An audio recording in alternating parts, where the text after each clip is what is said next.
History loves to glamorize kings and queens, crowns, castles, and courtly drama.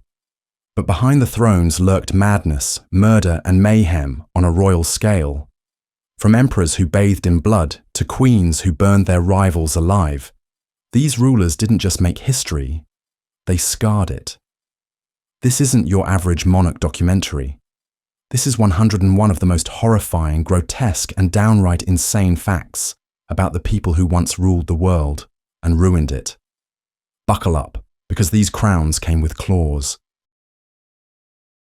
Emperor Elgabalus once starved his dinner guests and served them wax or rocks to watch their reactions. If you thought your worst dinner party was when your uncle argued with a salad fork, meet Emperor Elgabalus, Rome's own culinary sociopath. The man invited nobles and guests for lavish feasts, only to serve them wax fruit, rocks, and fake food while he dined like a demigod. The fun part? Watching them try to politely pretend they weren't chewing pebbles. Some were even starved beforehand to really enhance the chaos. Elgabalus wasn't just eccentric, he was maliciously avant-garde. His dinner parties were less Martha Stewart and more psychological warfare with hors d'oeuvres. And when he wasn't turning supper into a Hunger Games tribute, he was releasing wild animals into his guests' chambers at night. Who needs sleep when a leopard might be under your bed? But if you think feeding rocks to aristocrats was insane, Queen Ranavalona I of Madagascar had dissenters thrown off cliffs, boiled alive, or poisoned as part of her purges, causing nearly half her population to die. You clearly haven't met Queen Ranavalona, the iron-fisted monarch of Madagascar, who decided that ruling meant eliminating about 50% of your people. Efficiency? Maybe. Horrifying? Definitely. Ranavalona dealt with opposition the same way one deals with spam emails. Merciless deletion. Suspected of treason. You could find yourself boiled, poisoned, or hurled off a cliff like unwanted leftovers. Her purges weren't subtle. They were a full-blown industrial horror show. Even people accused of minor infractions could be forced to walk across beds of spears to prove innocence. Spoiler, they usually died trying. She ruled for over 3 decades, during which Madagascar's population plunged, and not just off cliffs. Yet in her mind, she was preserving tradition and protecting the kingdom. In reality, she turned the island into a tropical death gauntlet. But even Ranavalona might have flinched at the next monarch. King Leopold II of Belgium oversaw a brutal regime in the Congo Free State that resulted in the death of over 10 million people, many mutilated for failing rubber quotas. Who turned colonialism into a business model for genocide. King Leopold II didn't technically rule the Congo on behalf of Belgium. He just privately owned it like some twisted vacation home. His obsession? Rubber. His method? Severing limbs, mass executions, hostage-taking, and the kind of brutality that makes horror movies seem wholesome. Entire villages were wiped out if they didn't meet rubber quotas. Soldiers were required to bring back severed hands to prove they hadn't wasted bullets. Yes, it was that horrific. And yet back in Europe, Leopold played the benevolent civilizer, building monuments and throwing parties while his empire was soaked in blood. 10 million dead, and he still made a profit. It's hard to top that level of royal depravity. But just wait until you meet a man who made matricide and murder a hobby. Emperor Nero reportedly murdered his mother, his first wife, and kicked his second wife Poppaea to death while she was pregnant.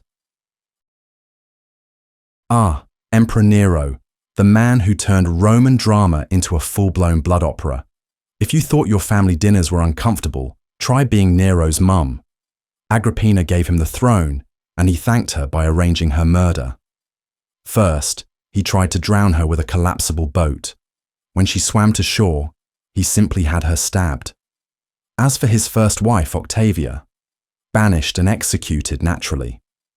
And Poppaea, his second wife, Nero, in a fit of what can only be described as homicidal footwork, kicked her to death while she was pregnant. The man basically redefined anger issues. When he wasn't murdering close family members, he was fiddling, figuratively, while Rome burned, then blaming the Christians for the fire he may have started himself. He even staged theatrical performances where he forced the audience to watch for hours on pain of death. But if Nero turned murder into performance art, Ivan the Terrible killed his own son in a fit of rage, then wept over the body he just smashed with his scepter. Ivan the Terrible turned family bonding into a crime scene. The Russian Tsar, known for building the first secret police, VIII, didn't exactly win Father of the Year. In one of history's darkest temper tantrums, Ivan struck his son across the head with his iron-tipped scepter during an argument. The blow was fatal. As his son lay dying, Ivan reportedly broke down, wailing in grief over what he'd done, proof that even the most ruthless tyrants sometimes regret turning their children into royal pulp. But this wasn't some isolated mistake. Ivan had a history of purges, torture, and massacres, including the slaughter of the entire population of Novgorod, because he suspected treason. The man was a walking catastrophe in a crown, and yet, somehow, England sent him love letters. True story.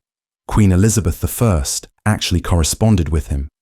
But if Ivan's brand of horror was personal and paranoid, Queen Mary I of England, Bloody Mary, burned nearly 300 Protestants alive during her reign. Then Mary, I took religious intolerance and turned it into bonfire night. Nicknamed Bloody Mary, and no, not for the cocktail, she reignited Catholicism in England with literal fire. Her favourite method of persuasion, burning heretics alive in public. Around 300 Protestants met a crispy end under her rule, often tied to wooden stakes in front of cheering or horrified crowds. It wasn't just policy, it was personal. Mary believed she was saving souls by turning people into ash. And while she may have seen herself as a devout queen, the only thing she truly baptized was England in smoke and fear. But while Mary roasted her way through political opposition, the next emperor waged war on goats and tried to promote his horse. Emperor Caligula made it a crime to mention goats in his presence, because he was mocked for smelling like one. He also tried to make his horse a consul. You know you've reached peak imperial fragility when barnyard insults become illegal. Emperor Caligula, the original poster child for power gone mad, had such a complex about being compared to a goat, specifically about smelling like one, that he made the very mention of goats a punishable offence. Say goat in his presence, and you might just disappear. But Caligula's grip on reality wasn't just weak, it was vacationing in another galaxy. He famously tried to appoint his horse, Incitatus, to the Roman Senate. Not as a joke, as an actual robe-wearing, grain-munching consul. He built the horse a marble stable, fed it gilded oats, and reportedly planned to build it a house. Historians still debate whether it was satire or insanity. Caligula didn't rule Rome so much as he emotionally roller-coasted it off a cliff. But even he never displayed his victims' severed heads as home decor. Peter the Great forced his wife's lover to be executed, then had the head preserved in alcohol and displayed in her room. Unlike Peter the Great, who decided jealousy should come with a side of embalming fluid. When he found out his wife was cheating on him, Peter had her lover executed. Not shocking for a Tsar. But then he had the man's head pickled in a jar and placed in her bedroom as a reminder of what happens when you cross the Emperor of Beard taxes. Yes, beard taxes. Peter modernized Russia by Western standards, but in the most casually sadistic way possible. He forced nobles to shave, built a capital on a swamp that killed thousands of workers, and once personally performed surgery on civilians to show off his skills. He was a man of science, and also one of psychological torture. Yet even Peter might have drawn the line at hosting a picnic among the dead. Unlike a certain Wallachian prince, Vlad the Impaler enjoyed dining among forests of impaled victims, dipping bread in their blood, who made brunch a living nightmare. Vlad the Impaler, yes, the real-life Dracula, didn't just punish enemies. He skewered them en masse, lining roads with forests of impaled bodies like some hellish garden centre. But it gets worse. Vlad reportedly sat among them, feasting on meals while the dying groaned and twitched around him. The ultimate vibe killer. Legend claims he even dipped his bread into their blood, because apparently dipping sauce wasn't gruesome enough. This wasn't just cruelty, it was theatre. He wanted his enemies and guests to see the consequences of rebellion. His favourite victims, Ottoman soldiers, rival nobles, beggars, and probably anyone who looked at him funny. But if Vlad dined with the dead, the next emperor came back from the political grave wearing a golden nose. Emperor Justinian II had his nose cut off, then returned to power wearing a golden prosthetic and took revenge on everyone who had betrayed him.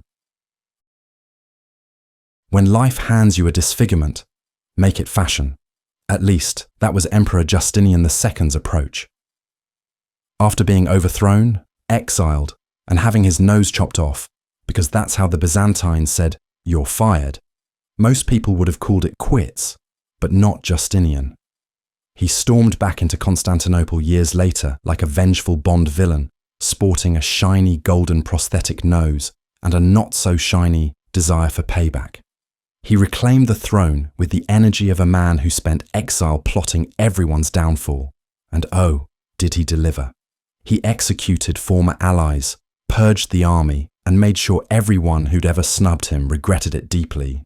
And briefly. His rule was so brutal, the Byzantines kicked him out again. But if Justinian's golden nose glinted with revenge, the next king carried a glinting axe, and wasn't afraid to use it on his wives. King Henry VIII executed 2 of his wives and hundreds of subjects, including elderly monks and former allies, just to secure power. Henry VIII wasn't a king so much as a royal blender. Anything that came near him ended up chopped. Want a divorce? He'll break with the Pope. Want a son? He'll break with his wife. Want to argue? He'll break you. Anne Boleyn and Catherine Howard found this out the hard way, both accused of adultery and swiftly beheaded. Spoiler, at least one of them was probably innocent. And Henry didn't stop at his spouses. He ordered the execution of elderly monks, old friends like Thomas More, and political allies turned enemies who had the misfortune of blinking wrong in his presence. Power was his obsession, and heads were his hobby. The man even created his own church just to keep beheading people with slightly less paperwork. But while Henry chopped his way to control, the next empress may have gone one step further, by starting with her own child. Empress Wu Zetian allegedly killed her own infant daughter and blamed the empress to eliminate her rival and become empress herself. Wu Zetian was a woman in a man's world, and she kicked the door down with terrifying ambition.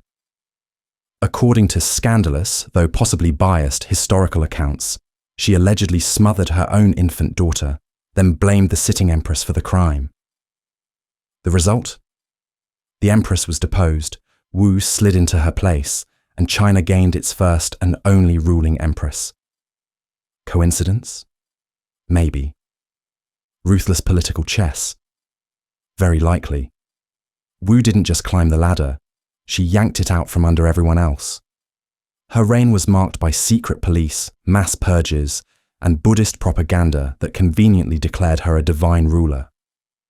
Love her or fear her, Wu Zetian proved that glass ceilings break easier when you're willing to bring a hammer. But if palace intrigue sounds intense now, just wait until the next king starts publicly slicing himself while his horrified court watches. King Christian VII of Denmark was so mentally unstable, he mutilated himself and forced his court to watch. Christian VII of Denmark was the kind of king who made everyone in the palace deeply uncomfortable, and not just because of bad politics. Plagued by severe mental illness, Christian would spend his days engaging in odd, sometimes violent behaviours, including compulsive masturbation, in public, spontaneous fits of laughter, and, most disturbingly, self-mutilation. He didn't do this in private either. No, he summoned his courtiers to witness his bloody outbursts like it was a new kind of royal entertainment. His rule was largely ceremonial, while real power shifted to his physician and his queen's lover. Awkward, considering they were the same person. The court eventually orchestrated a coup to get him out of the way, but not before Denmark got a front-row seat to the crumbling mind behind the crown. Still, Christian's erratic horrors seem practically tame compared to the next royal disaster, who came with a chin so large it had its own foreign policy. Charles II of Spain, the result of generations of inbreeding, drooled constantly, couldn't chew food, and believed he was bewitched, leading to witch hunts and executions. Charles II of Spain was less monarch and more cautionary tale about gene pools.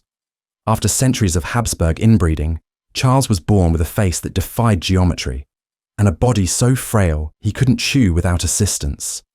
He drooled, spoke slowly, and had the intellectual spark of a wet sponge.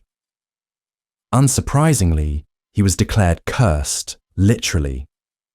Charles believed witches had hexed his manhood, and in response, he launched a campaign of witch hunts, exorcisms, and public executions, all while being unable to produce an heir. His autopsy revealed he had a heart the size of a walnut and a single testicle, because the Habsburgs had truly pushed biology to its limit. The man's tongue was reportedly so swollen he could barely speak. Spain, meanwhile, disintegrated under his reign. But while Charles believed he was cursed, the next emperor decided he was Hercules and went on a murder spree in the arena. Emperor Commodus fought wounded animals in the arena and had people murdered who criticized his performances. Commodus didn't just think he was descended from gods, he genuinely believed he was one, specifically Hercules. So naturally, he dressed in a lion skin and strutted into the gladiator arena like a deranged pro wrestler. But don't expect noble combat. Commodus liked to fight wounded animals, tigers with broken legs, ostriches tied to poles, and slaughter them for cheering crowds. He even charged Rome for every appearance, bankrupting the empire with each performance. Critics, dead. Senators who rolled their eyes, executed. He renamed Rome after himself, renamed months after himself, and even renamed the Senate the Commodian Council. And when someone dared suggest he wasn't actually a god, he tried to club them into divine submission. His rule ended when his mistress, his chamberlain, and a wrestler teamed up to strangle him in his bathtub. A poetic end for a man who thought bath time was a gladiator match. But if Commodus killed for applause, the next queen torched an entire country for the glory of heaven. Queen Isabella I of Spain authorized the Spanish Inquisition, which tortured and executed thousands based on religious suspicion. If there's one thing history books left out about Queen Isabella III, it's that she launched a horror franchise with the Spanish Inquisition and somehow made religion terrifying for centuries to come. Under her rule, the Inquisition became an official state pastime, complete with racks, flames, and a handy checklist for heresy. Jews and Muslims were forced to convert, flee, or get very well acquainted with torture devices. Suspicious behavior could be anything from lighting candles on the wrong day to having different taste in spices. Her piety was matched only by her paranoia, and the result was thousands of executions, public burnings, and a religious state so intense even medieval Europe was like, whoa, calm down. Isabella may have unified Spain, but she also turned it into a theocratic panic room. And while she was purging souls with fire, the next emperor was getting tickled underwater. Emperor Tiberius kept Tiberian minions, young boys trained to swim between his legs and nibble him underwater. Just when you think imperial Rome can't get worse, enter Tiberius, who ruled not with iron, but with deeply unsettling hobbies. In his later years, he retreated to the island of Capri, where he lived in decadent isolation and unleashed his darkest whims. His favorite pastime? Having young boys, his so-called Tiberian minions, trained to swim between his legs and nibble at him like perverted koi fish. And that's not even the worst of it. He built pleasure palaces filled with orgies, pornography murals, and terrifying rumors of people being thrown off cliffs for failing to perform. His debauchery was so legendary that later historians questioned whether they were describing a man or a fever dream. Rome didn't just lose its virtue, it lost its lunch. But if Tiberius was all indulgence and perversion, the next king chose starvation for everyone else. King John of England starved political prisoners to death, including the wife and son of a rebellious noble. Ah, King John, the royal who managed to be hated before taxes were even introduced properly. Famously forced to sign the Magna Carta and then ignoring it, John wasn't just a bad king, he was impressively bad. Among his many charming habits was the slow starvation of political prisoners. Most chillingly, he locked up Matilda de Braus and her young son in a dungeon with no food, letting them waste away in darkness because her husband annoyed him. This wasn't justice, it was a medieval version of a passive-aggressive post-it note, just with more corpses. John also extorted his nobles, lost Normandy, and famously got into a shouting match with the Pope. He died of dysentery after raiding a monastery's wine cellar. Fitting. But if King John made starvation a power move, the next emperor decided Alexandria needed to be punished with wholesale slaughter. Emperor Caracalla ordered a mass slaughter in Alexandria because the population mocked his vanity. Some rulers can't take a joke. Emperor Caracalla couldn't take anything. When the citizens of Alexandria mocked him, likely for comparing himself to Alexander the Great without possessing even 1% of the charisma, he responded the way only an unhinged Roman emperor could, with genocide. He invited Alexandria's scholars and young elites to a friendly assembly, then ordered his soldiers to massacre them. Thousands died, all because someone made fun of his haircut or his poetry. The man had already murdered his own brother in their mother's arms to rule alone, so the bar for overreaction was practically underground.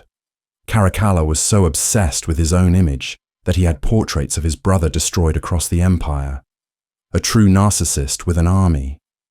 But if Caracalla killed for vanity, the next empress killed for empire, on a much grander scale. Empress Catherine the Great forcibly annexed territories and brutally crushed revolts, including the Pugachev Rebellion, which led to thousands of public executions. Catherine the Great expanded Russia like it was a board game and ruled with an iron corset. Enlightened on the surface, absolutely ruthless underneath, she gobbled up Crimea, parts of Poland, and large chunks of the Ottoman Empire. But the peasants, not so thrilled. When a former soldier named Pugachev claimed to be her dead husband and launched a revolt, Catherine didn't just swat it down, she vaporized it. Tens of thousands were executed, many publicly and painfully, to remind everyone what happens when you question the crown. She may have corresponded with Voltaire and flirted with reform, but when it came to power, she preferred blood over philosophy. And while legends about her love life persist, no, not the horse one, the real scandal was how efficiently she crushed human lives. Yet even Catherine might have blinked at what the next emperor considered quality entertainment. Elephant stomping. Emperor Akbar of the Mughal Empire reportedly had prisoners trampled by elephants for entertainment. You know your royal party has taken a turn when the main event is a live execution by elephant. Emperor Akbar, often praised for his tolerance and reforms, had a darker side that really liked large, stompy animals. When diplomacy didn't work, or when he just got bored, he reportedly had prisoners trampled to death by elephants. Sometimes the elephants were trained to maim instead of kill, dragging out the punishment like a grim circus act. Guests would watch, maybe sip some wine, and admire the executioner's trunk technique. Akbar also used elephants to determine guilt. If the elephant hesitated to crush someone, maybe they were innocent. Spoiler, they rarely hesitated. This wasn't just justice, it was pachyderm performance art. But if you think elephants were terrifying executioners, wait until you hear what the next king did to the Jewish population of England. With just a pen and a deadline, King Edward I of England expelled all Jews from England in 1290 and seized their property to fund his wars. Ah yes, King Edward I, aka Longshanks, aka that guy from Braveheart who was somehow worse in real life. In 1290, he issued the Edict of Expulsion, kicking all Jews out of England.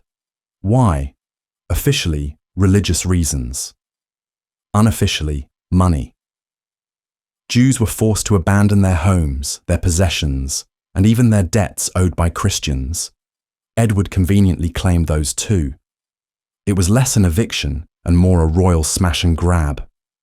He used the seized wealth to fund his wars in Wales and Scotland, because nothing says divine monarchy like funding violence with stolen savings. It was a 350-year ban before Jews were officially allowed back. A legacy of greed, intolerance, and bad haircuts. But if Edward silenced a population with bureaucracy, the next emperor went old school and buried his critics alive. Emperor Qin Shi Huang buried alive hundreds of Confucian scholars to silence intellectual dissent.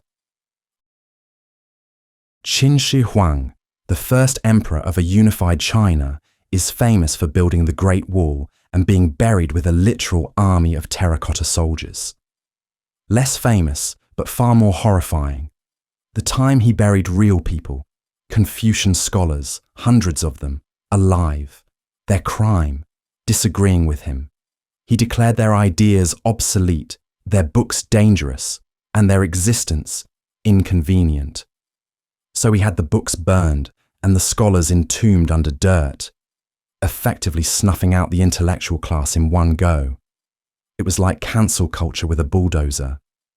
Qin also obsessed over immortality, drinking mercury and sending expeditions to find mythical islands. Spoiler, he died anyway. But while Qin silenced philosophy with shovels, the next king used cannons and treated his own soldiers like disposable dice. King James II of England ordered Irish Catholic soldiers to be cannon fodder for French troops, earning him hatred from both sides. James II wasn't so much a king as a cautionary tale in nepotism and battlefield mismanagement. After being deposed in the Glorious Revolution, he fled to Ireland and gathered support from Irish Catholics. Noble cause, maybe. Noble tactics, not even close. He famously ordered his Irish regiments to charge straight into French gunfire as distractions, basically saying, "Please die loudly while the real soldiers flank them." The French commanders were horrified. The Irish soldiers were slaughtered, and James earned himself the nickname Seamus and Chaka, James the S, among the very people fighting for him. It takes a special kind of royal ineptitude to unite enemies and allies in mutual loathing. But if James threw lives away with a shrug, the next emperor had a hobby that made murder part of his morning routine, and all because flies annoyed him. Emperor Domitian had flies impaled for fun and executed senators for minor offences. Domitian didn't just rule Rome, he micromanaged it with paranoia, pettiness, and a healthy splash of murder. When he wasn't wandering the palace alone in a mirror-lined hall reciting, "Oh, what an artist dies in me," he was apparently impaling flies for amusement. Yes, flies. On tiny needles, a man with absolute power and a personal vendetta against buzzing insects.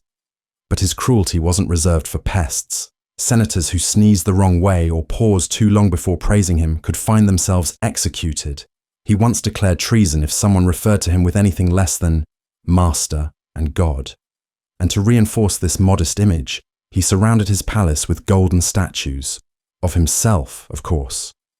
The man turned Rome into a stage for his insecurities and paranoia.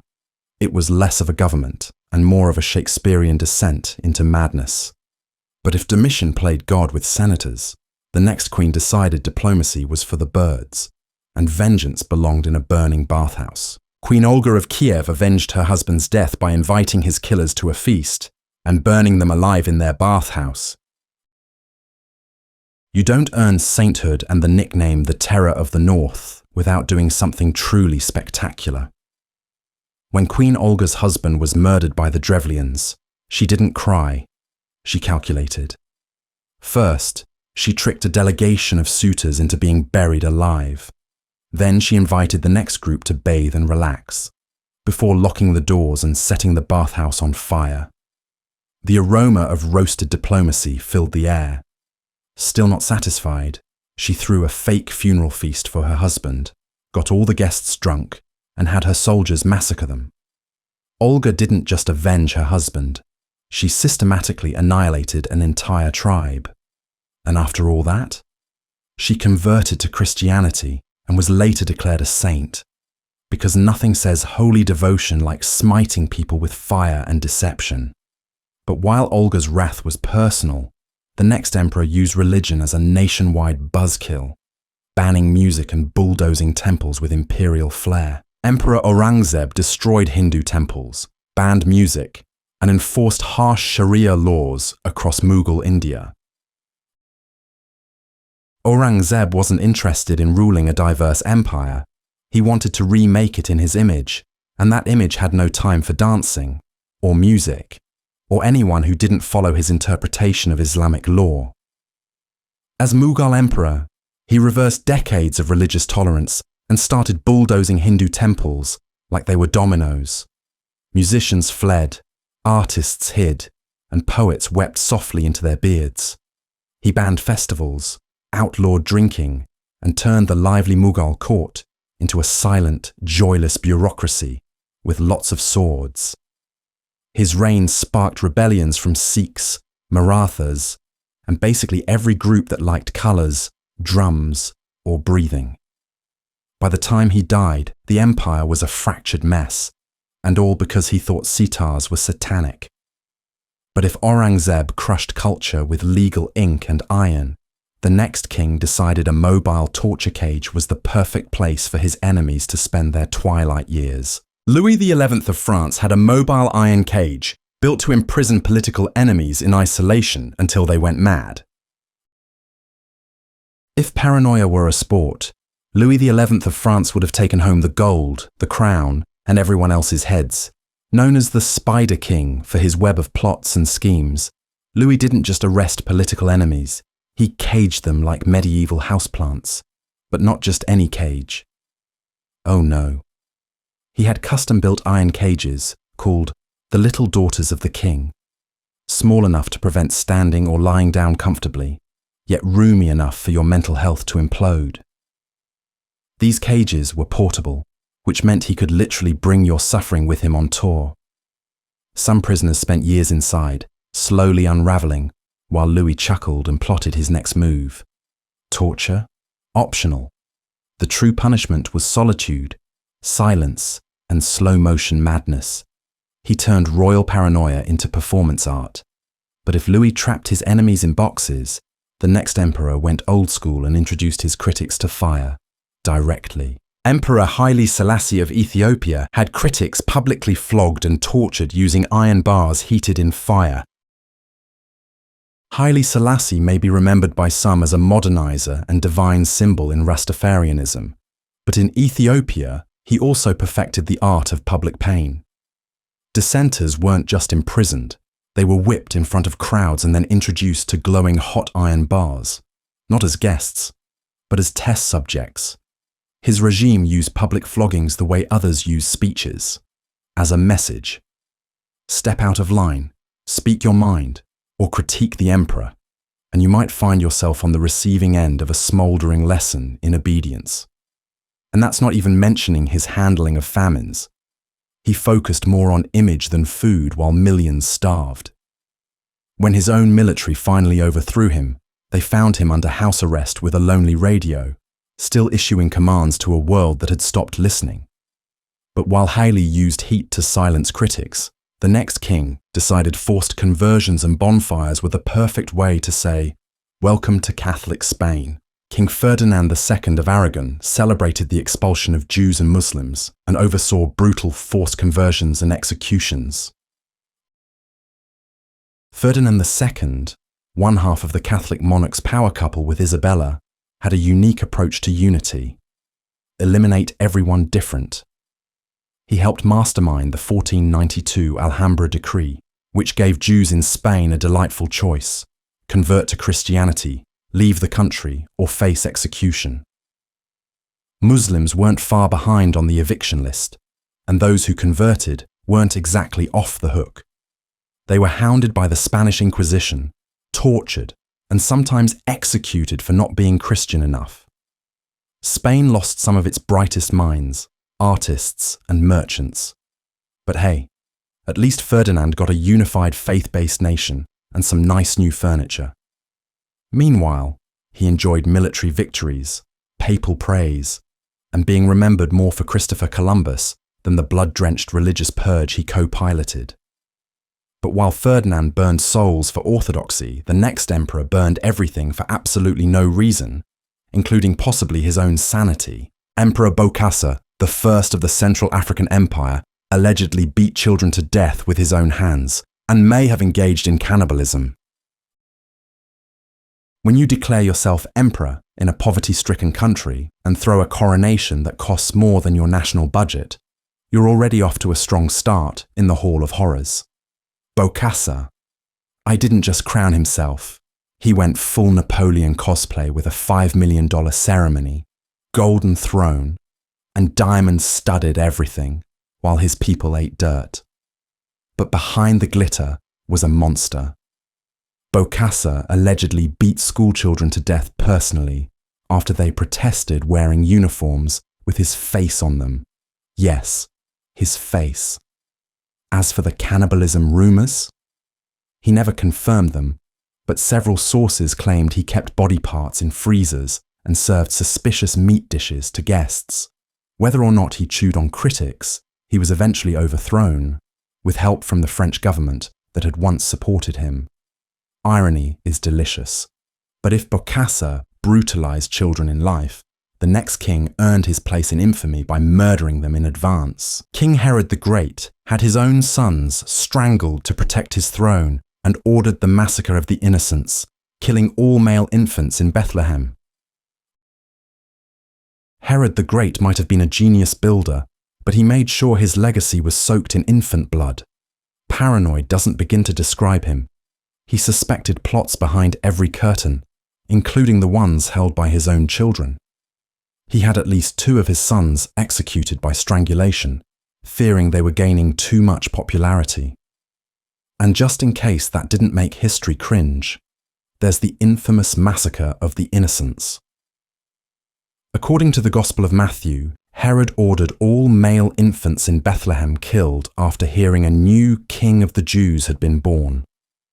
That's right. He murdered toddlers just to stay on the throne. His brutality was so legendary that even the Roman Emperor Augustus quipped, "It's better to be Herod's pig than his son."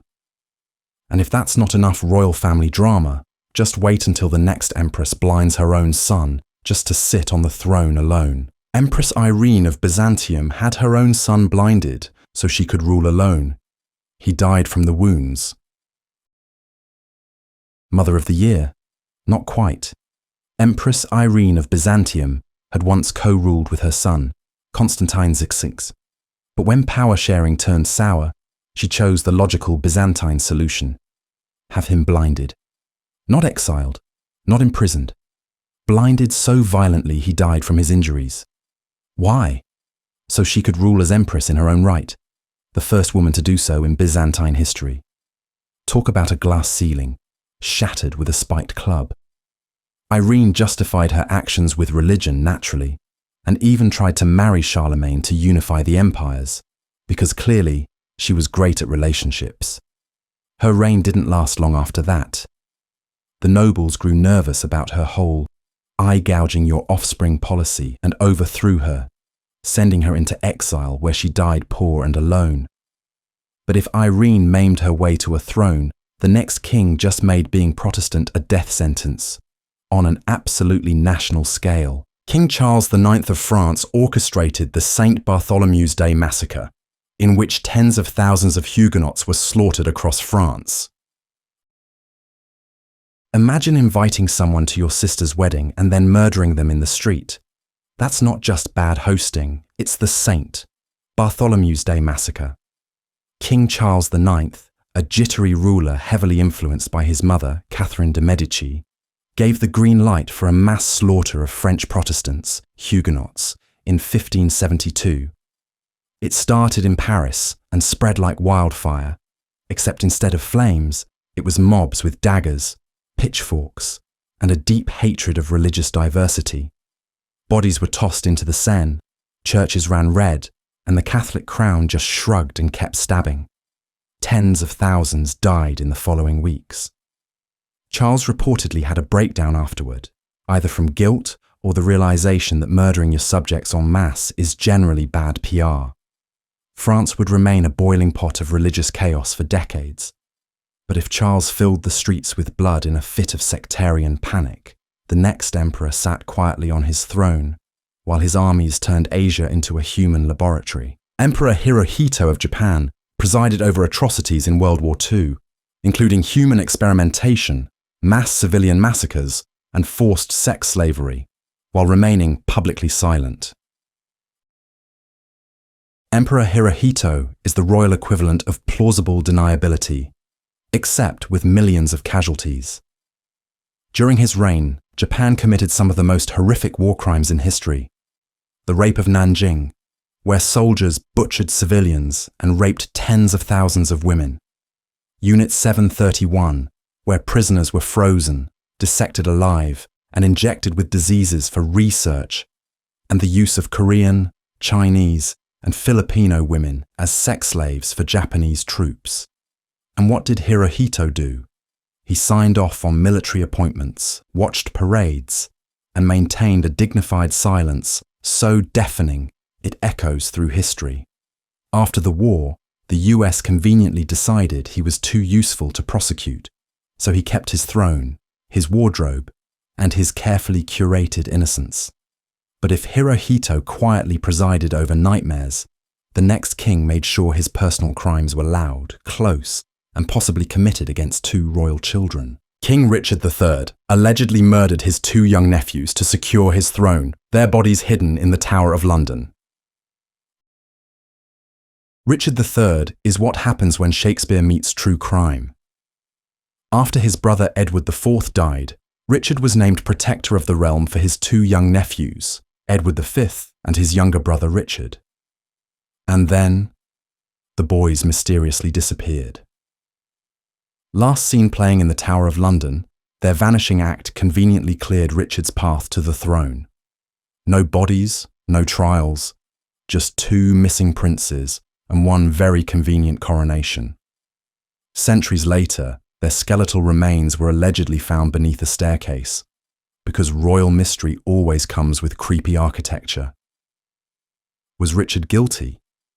Historians still debate it.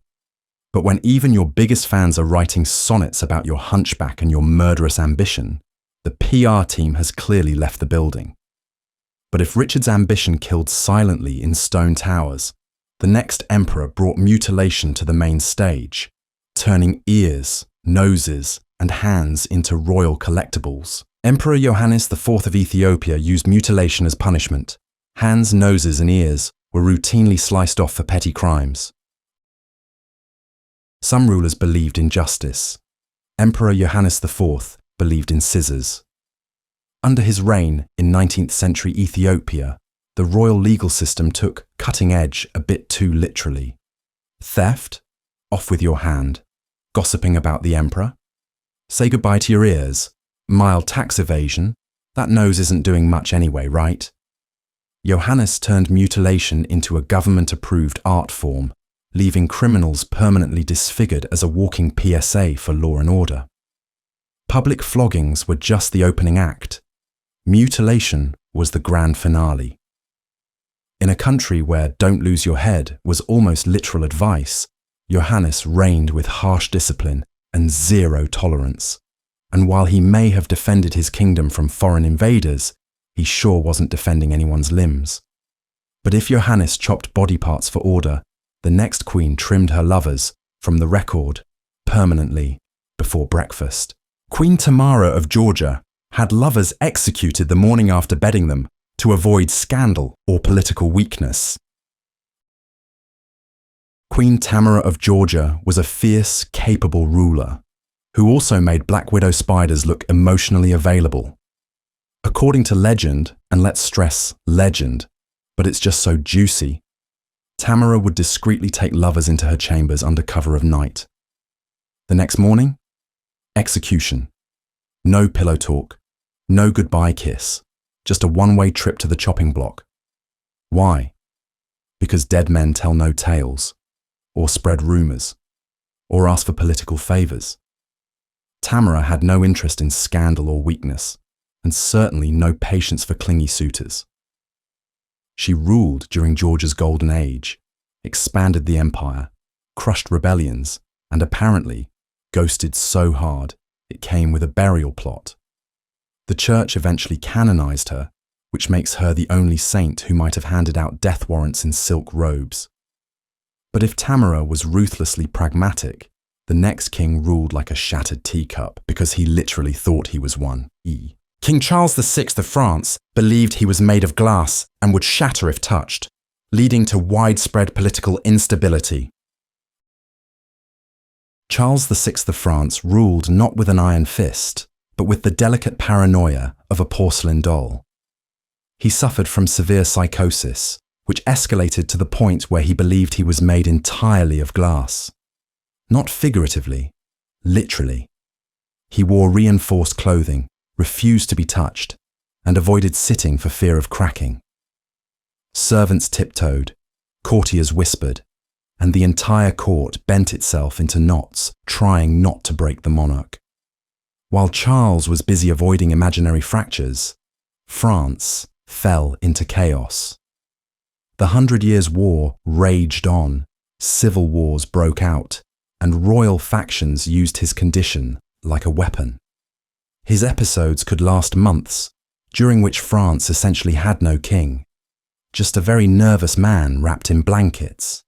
And if you think glass bones made for fragile leadership, the next emperor took humiliation to new heights by becoming a literal footstool. Emperor Valerian of Rome was captured by the Persians and used as a human footstool for their king, before being flayed alive and stuffed. Valerian holds the proud distinction of being the only Roman emperor ever captured alive by a foreign enemy, and the Persians made sure he regretted that honour. After a botched battle against Shapur the Firm, Valerian was taken prisoner and turned into something far worse than a political hostage, a piece of royal furniture. According to ancient accounts, every time Shapur mounted his horse, Valerian had to get on all fours so the Persian king could step on his back like a living Ottoman. And when Shapur got bored of his footstool/emperor, he had Valerian flayed alive, stuffed with straw, and displayed like a grotesque imperial piñata. Rome, stunned, never really recovered from the humiliation. Valerian's fate was less "et tu, brute?" and more "get under my boot, emperor." But while Valerian was being worn out, literally, the next queen held her enemy close, then sent her head flying after nearly 2 decades of awkward holiday dinners. Queen Elizabeth I had her cousin Mary, Queen of Scots, executed after keeping her imprisoned for 19 years. Family reunions in Tudor England were less potluck and more political deathmatch. Mary, Queen of Scots, fled to England for protection and was promptly welcomed by Elizabeth I with 19 years of luxurious imprisonment.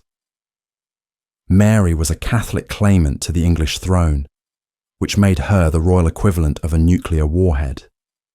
Elizabeth kept her tucked away in various castles, safe, cosy, and constantly under surveillance, until letters surfaced linking Mary to a plot to assassinate her cousin. That was the final straw. Elizabeth signed the death warrant, then spent the next few days regretting it and blaming her secretary. Mary was executed with all the subtlety of a Tudor horror show: 2 messy swings, a rogue dog under the gallows, and an executioner who held up her severed head only for the wig to come off. Cousin rivalry, officially settled. But if Elizabeth slowly crushed her rival with time and steel, the next emperor decided to crush everything, including an entire ancient city, just to make a point. Emperor Septimius Severus once ordered the entire city of Byzantium razed to punish its resistance. When Septimius Severus told a city to surrender, he didn't mean think about it. Byzantium, yes, the future Constantinople, had the audacity to back the wrong claimant during Rome's civil war, and Severus, never one for subtlety, responded with absolute annihilation. After a lengthy siege, he razed the city, dismantled its walls, slaughtered its defenders, and left the place looking like an ancient parking lot. This wasn't just a punishment, it was a declaration. Pick the wrong side, and I'll erase you from the map. Of course, irony has a long memory. A few decades later, the same city would be rebuilt and renamed Constantinople, becoming one of the greatest capitals in history. But at the time, Severus made sure no one forgot who was boss, and if crushing a city wasn't dramatic enough, the next king decided to sacrifice his own son in fire, just to please a few imaginary gods. King Ahaz of Judah sacrificed his own son in fire as part of pagan rituals condemned even in his time. Even in a world where throwing people off cliffs and stabbing your way to the throne was just another Tuesday, King Ahaz of Judah managed to raise eyebrows. How? By sacrificing his own son in fire as part of a pagan ritual so barbaric, even his contemporaries were like, dude? The Book of Kings doesn't mince words. Ahaz followed the detestable practices of surrounding nations, including turning his child into a human torch for Moloch, a deity who clearly needed less dramatic worship. This wasn't just a moment of misguided spirituality, it was the biblical version of a PR catastrophe. His reign plunged Judah into religious chaos, moral decay, and multiple military defeats. Yet somehow, in the grand tradition of terrible kings, Ahaz still got a royal burial. But while Ahaz burned his child for pagan approval, the next empress burned enemies for political dominance, rising from scandalous beginnings to command rivers of blood. Empress Theodora of Byzantium, before becoming empress, reportedly worked as an actress and prostitute, then helped rule with iron resolve, crushing revolts with rivers of blood. From the stage to the throne, Theodora had one of history's most dramatic glow-ups. In an era where actresses were assumed to double as prostitutes, Theodora's early life was already scandalous enough to make Byzantine gossip scrolls practically burst into flames. But she didn't just survive. She married Emperor Justinian and became one of the most powerful women in Eastern Rome. When the Nika riots exploded and half the city demanded her husband flee, Theodora famously told him to man up and stay, because purple is a fine colour for a shroud. Translation: die a ruler, or shut up and kill someone. And so he did, slaughtering 30,000 rioters in a single day. Her hands may not have held the sword, but they pointed the way. She pushed for women's rights with one hand and approved mass bloodshed with the other. But while Theodora ascended from scandal to throne, the next royal never had a chance. Imprisoned as a baby and doomed to die in a cell he barely understood. Tsar. Ivan VI of Russia was imprisoned as a baby and kept in solitary confinement his entire life until being murdered at 23. Born into a crown he didn't ask for, Ivan VI was made Tsar as an infant and promptly imprisoned once Empress Elizabeth seized power. And by imprisoned, we don't mean royal house arrest. We mean full-blown solitary confinement from the time he could crawl. No toys, no friends, no education, just walls, silence, and the occasional guard checking if he was still breathing. For over 2 decades, Ivan was Russia's forgotten prisoner, hidden away like a state secret with legs. When rumours of a rescue emerged, the guards had standing orders. If anyone tried to free him, kill him immediately. Which they did. He was murdered at age 23, having lived every day of his life in a locked box, punished for being born in the wrong dynasty. A Tsar who never ruled, a victim who never escaped. But if Ivan was destroyed by fear of what he might become, the next king desecrated temples and provoked an entire religious uprising, with nothing more than pigs and poor judgment. King Antiochus IV Epiphanes desecrated the Jewish temple in Jerusalem by sacrificing pigs inside it, triggering the Maccabean revolt. If history had a How to Start a Rebellion manual, Antiochus IV Epiphanes clearly skipped straight to the Offend every religious rule possible section. This Hellenistic king swaggered into Jerusalem and decided the best way to show dominance was to desecrate the Second Temple, the holiest site in Judaism, by sacrificing pigs on the altar. Yes, pigs. In a temple where pork was the ultimate taboo, he turned sacred ground into a Greco-Syrian barbecue. But he didn't stop there. He banned circumcision, outlawed Jewish festivals, and forced worship of Zeus. Antiochus didn't just rule by decree, he ruled by provocation. The result?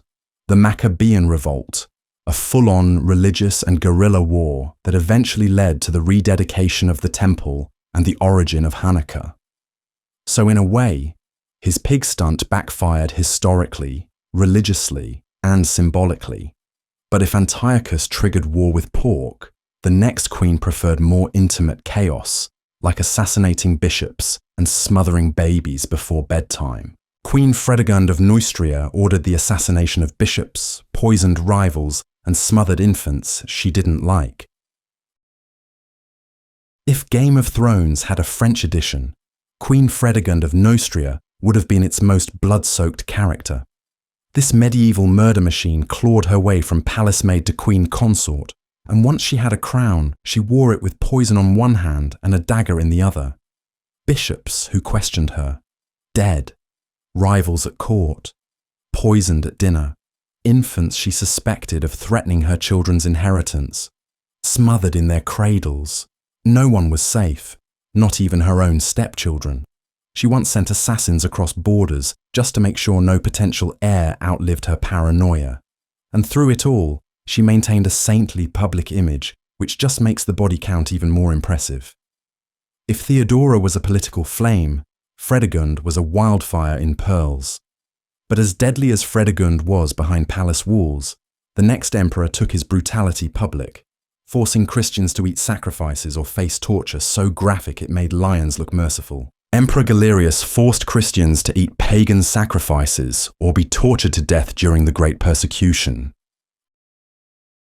For Emperor Galerius, tolerance was a foreign concept, like indoor plumbing to a barbarian.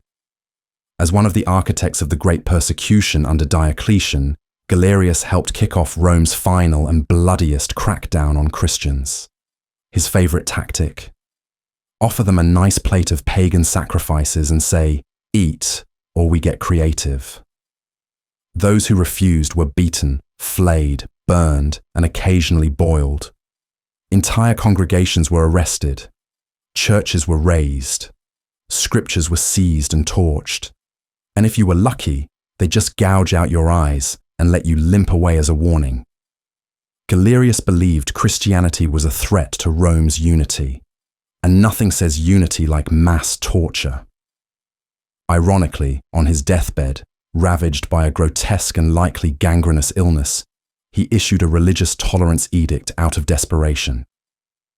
But while Galerius turned religion into a death trap, the next Tsar made war games out of rat executions, and bedtime stories out of toy soldiers. Tsar Peter III of Russia played with toy soldiers obsessively and once staged a military execution of a rat that bit one. Peter III of Russia was the kind of Tsar who really should have just been left in a nursery with a juice box and a colouring book.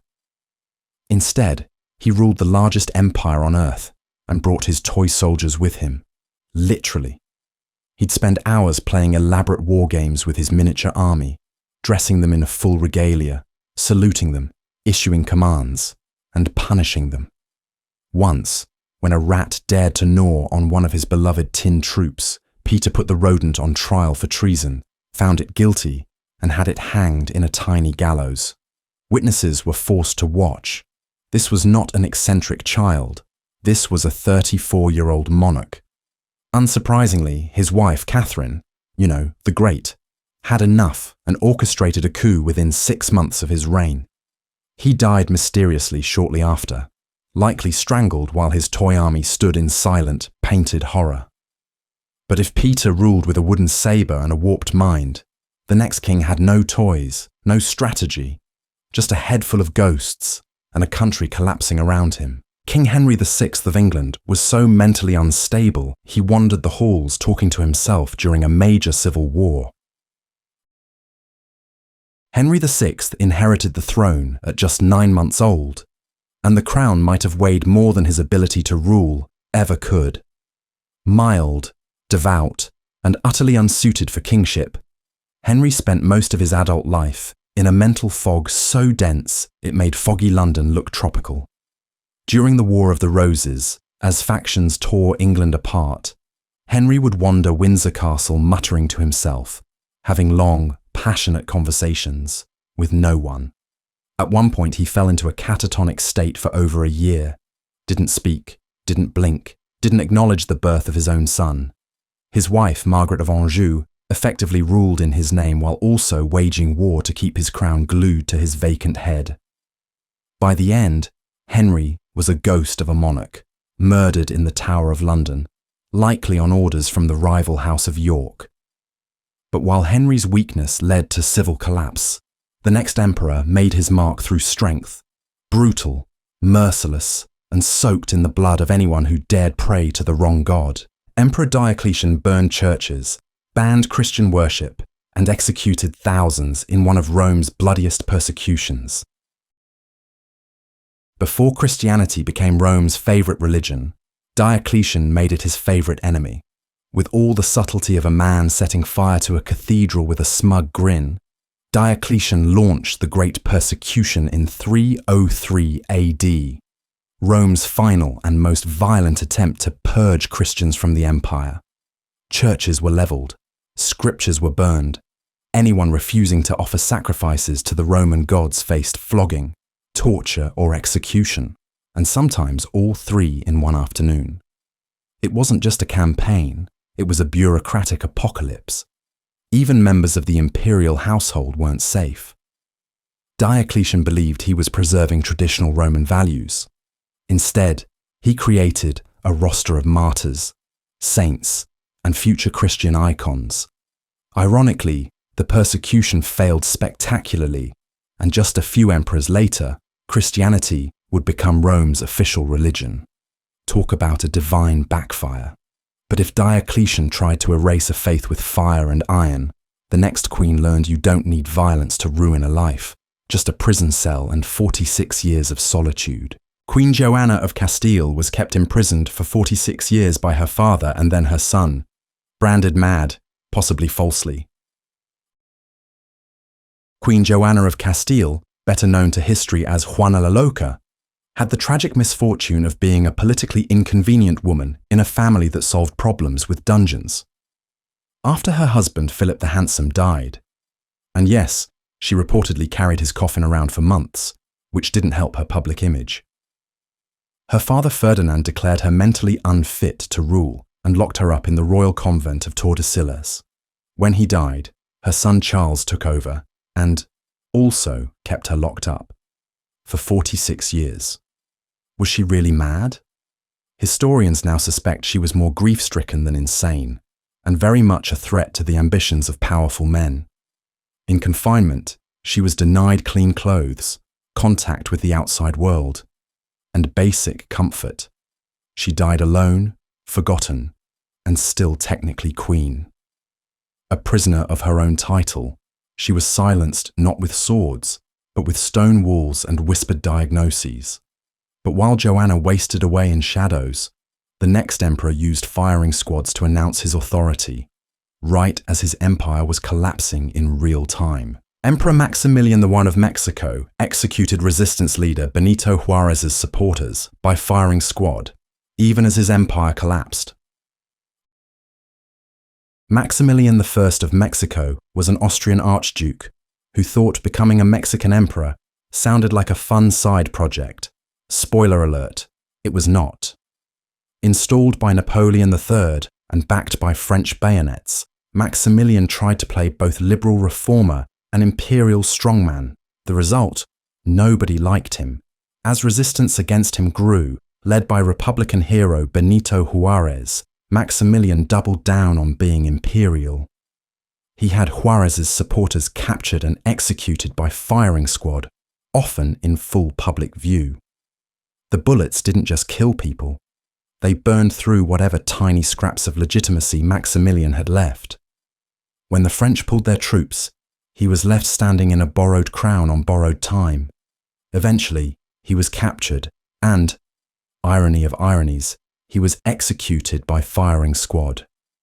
His last words, "I forgive everyone." A nice touch, considering he'd spent the last few months turning firing squads into state policy.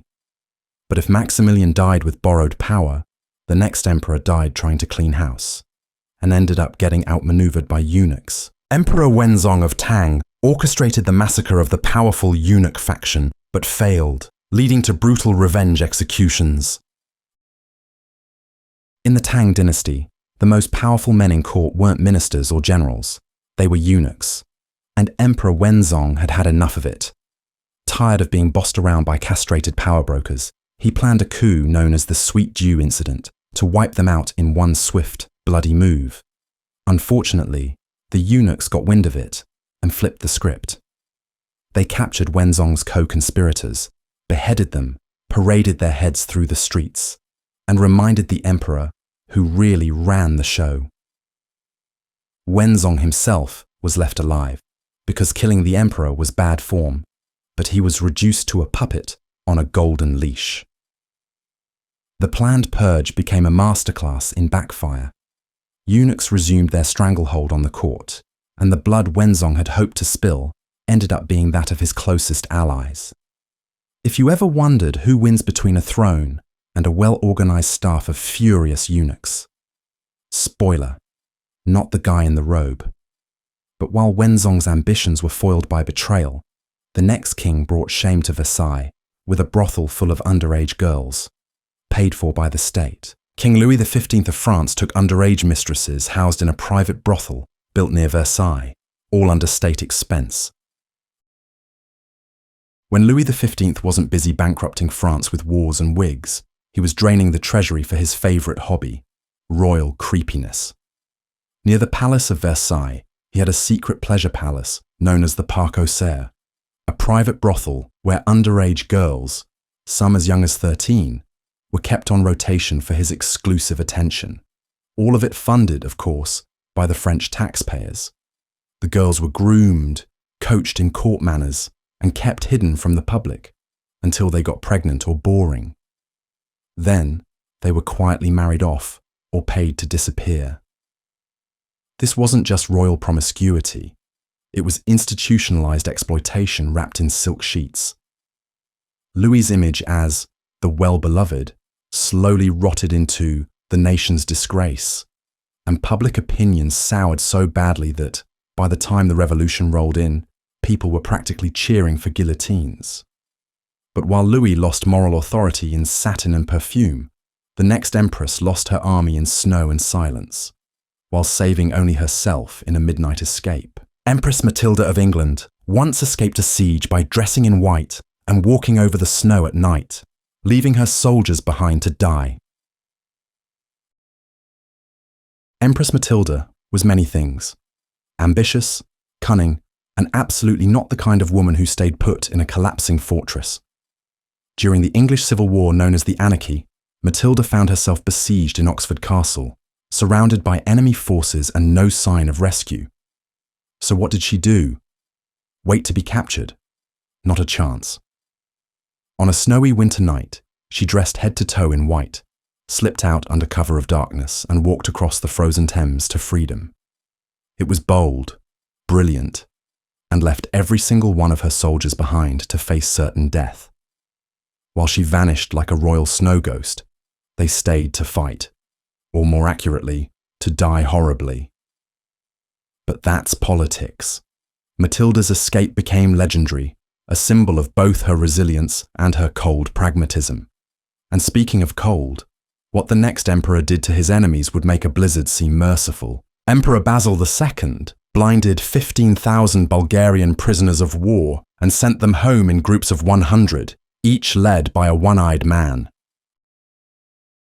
Basil II wasn't nicknamed the Bulgar Slayer for his excellent conflict resolution skills. After defeating the Bulgarian army at the Battle of Kleidion, he faced the problem of what to do with 15,000 prisoners. His solution? Remove their eyes. All of them. Every single one. Well, except one man per 100, who was left with one eye to guide the rest home like some grotesque seeing-eye prisoner. When the blinded survivors stumbled back to their king, Tsar Samuel, the sight, or lack thereof, was so horrifying, he reportedly had a heart attack and died on the spot. Mission accomplished, apparently. Basil II's message was clear. Defy me, and I'll leave your army weeping blood in the snow. A master strategist and merciless ruler, he turned the Byzantine Empire into a force to be feared. But if Basil blinded his enemies, the next king made himself a corpse decades after death, just to prove a point. King Charles II of Navarre poisoned his political enemies and was later burned alive by accident in a botched medical treatment involving brandy and fire. King Charles II of Navarre, aptly nicknamed Charles the Bad, was the kind of guy who thought poison was just seasoning for politics. He schemed, plotted, and backstabbed so frequently that nobles started taste testing their wine with a terrified glance. His favourite pastime, slipping a little something into your chalice and waiting for you to stop breathing. Subtlety was never his strength, but karma, as it turns out, has a spectacular flair for irony. When Charles fell ill later in life, his doctor prescribed a unique remedy. Wrap him head to toe in brandy-soaked linens to revitalise him. Great idea. Unfortunately, a careless servant decided to finish the treatment by sewing the bandages shut with a candle in hand. One spark, one poof, and the king was a human flambe. He burned alive, helpless, wrapped in alcohol like a royal Christmas pudding. But while Charles was turned into a cautionary tale with flames, the next emperor waged a quiet war with pen and paranoia, exiling hundreds with accusations thinner than rice paper. Emperor Yongzheng of China purged hundreds of officials with false charges of corruption, sometimes exiling their entire families. Emperor Yongzheng came to power under mysterious, possibly forged circumstances, and he ruled like a man who knew the knives were always out. Determined to assert control, he launched a sweeping anti-corruption campaign, which also conveniently eliminated anyone who disagreed with him. With all the subtlety of a suspicious audit, he began charging officials with fabricated crimes, embezzlement, treason, tax fraud, and had them exiled, executed, or quietly erased. Sometimes he went the extra mile and banished their entire families for good measure. Yongzheng called it cleansing the court. Historians now call it dictatorship with a filing cabinet. His secret police kept tabs on everything, and letters sent to the emperor could determine a man's fate. He reformed taxes and tightened bureaucracy, yes, but he also ruled with enough fear to make even the most upright official sleep with one eye open. Still, for all his control, at least Yongzheng didn't die from eye splinters. Which is exactly what happened to the next king who jousted when he really should have stayed in bed. King Henry II of France died from a splinter to the eye. During a jousting match he insisted on having against medical advice. When your astrologer, your physicians, and probably even your horse tell you not to joust, maybe don't. But King Henry II of France wasn't about to let common sense or sharp objects get in the way of a good tournament. Celebrating a royal wedding in 1559, Henry insisted on a match, because nothing says festive like lance combat in heavy armour. On the final round, his opponent's lance splintered, sending a jagged shard straight through Henry's visor and into his eye. Cue screaming, panic, and several surgeons who had absolutely no idea what to do with an imperial kebab. He lingered for 10 agonizing days, while infection spread through his brain like wildfire at a wine festival. France was suddenly without a king, and Catherine de' Medici, his formidable widow, wasted no time turning grief into political opportunity. Henry died because he loved chivalry a little too much, proof that toxic masculinity is historically lethal.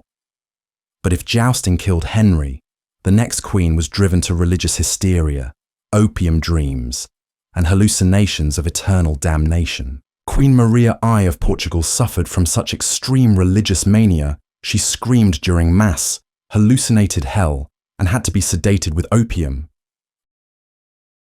Queen Maria the I of Portugal didn't just believe in God, she saw him, heard him, and often screamed about him in the middle of church. After the deaths of her husband, confessor, and favourite son in quick succession, Maria's grip on reality went from delicate to full-on divine meltdown. She began experiencing religious hallucinations so intense that she'd shriek during Mass, shout about eternal damnation, and be overcome by visions of hellfire, usually in front of the entire court. Eventually, she had to be sedated regularly with opium, becoming the first European monarch to be legally classified as insane. But since abdication wasn't really fashionable at the time, her son Yuan ruled in her name while keeping her locked away, mumbling about Satan and salvation. She lived like that for decades, Portugal's queen in name, and God's reluctant messenger in practice. But if Maria's mind burned with visions of damnation, the next emperor simply flung fruit at diplomats, and somehow still got a throne. Emperor Akihito's grandfather, Emperor Taisho, was so mentally impaired he once threw oranges at dignitaries and mimicked foreign guests. In the long line of Japanese emperors known for elegance and stoicism, Emperor Taisho was the wild card. From a young age, he was mentally and physically unwell, a fact the imperial court tried to smother under layers of ceremony and denial. Unfortunately for them, Taisho didn't play along. At official events, he'd throw oranges at dignitaries mid-speech, mimic their hand gestures and accents with all the subtlety of a drunk parrot, and once even stuck out his tongue during a formal procession. Needless to say, his handlers were always sweating bullets. As things got worse, he was quietly removed from most public duties, and his son Hirohito, yes, that Hirohito, started performing state functions, while Taisho stayed in the palace, preferably away from fruit bowls. He technically reigned for over a decade, but in reality, Japan was already under a regency before anyone dared say it aloud. Still, even Taisho, at his most chaotic, never declared war on coffee, unlike the next king, who turned caffeine into contraband and executions into brewing experiments. King Gustav III of Sweden banned coffee and executed smugglers of beans by forcing them to drink fatal doses. Move over tea tax, King Gustav III of Sweden waged his own war on the bean. Convinced that coffee was a dangerous drug, possibly the work of Satan or Parisians, Gustav launched a full-blown campaign against it in the 18th century. He banned coffee, coffee houses, and even coffee paraphernalia. But to really prove how evil coffee was, he conducted one of history's weirdest human experiments. 2 prisoners were sentenced to death, but Gustav offered a deal. One would drink 3 pots of coffee a day, the other tea. Both were monitored by state physicians. Ironically, the tea drinker died first. Then the doctors died. And Gustav himself was assassinated at an opera before the coffee drinker could finish his final cup. Talk about a study with 0 follow-through. And yet, coffee remained banned, and smugglers caught with beans were executed, sometimes after being forced to drink toxic amounts. So next time your barista messes up your order, just be glad you're not in 18th century Sweden. But while Gustav brewed his paranoia into death sentences, the next emperor banned round tables and French words, and still wondered why his guards strangled him. Emperor Paul I of Russia introduced hundreds of absurd military rules, like banning round tables and French words. He was eventually assassinated by his own guards. If micromanagement were a royal art form, Paul I of Russia would be its over-caffeinated Picasso. As Tsar, he issued so many military regulations that soldiers practically needed a manual to breathe correctly. He banned round tables. Yes, round tables, because he believed they encouraged whispers and revolution. He also outlawed the use of French words, which was awkward considering half the aristocracy spoke fluent Parisian chic. Officers were required to button their coats just so, walk a certain way, even tilt their heads properly. His paranoia turned the military into a fashion show run by a lunatic. Unsurprisingly, morale plummeted. The final straw? He started alienating the nobility, the army, and his own guards, who eventually beat him to death with a snuff box in his bedroom. That's right, the man who banned circular furniture was taken out by furniture accessories. But if Paul died for obsessing over table shapes, the next queen obsessed over how to die, by testing poisons on the lower classes. Queen Cleopatra VII tested poisons on prisoners and beggars to find the most painless method for suicide. History often remembers Cleopatra as the seductive queen of the Nile, lover of Caesar and Antony, and a master of intrigue. Less often mentioned, her grim side hustle as Egypt's leading toxicologist. Fearing capture by the Romans, Cleopatra began personally experimenting on prisoners and beggars to discover the most painless and elegant method of suicide. She tested various venoms, plant poisons, and chemical concoctions, observing which ones killed fastest and with the least screaming. It was research in the most morbid sense. And her final conclusion? The bite of the Egyptian asp was the winner, or so the legend goes. In reality, she may have taken a different poison, or even been murdered. But the image of a queen calmly watching test subjects convulse for science lingers in history, like the snake that allegedly ended her life.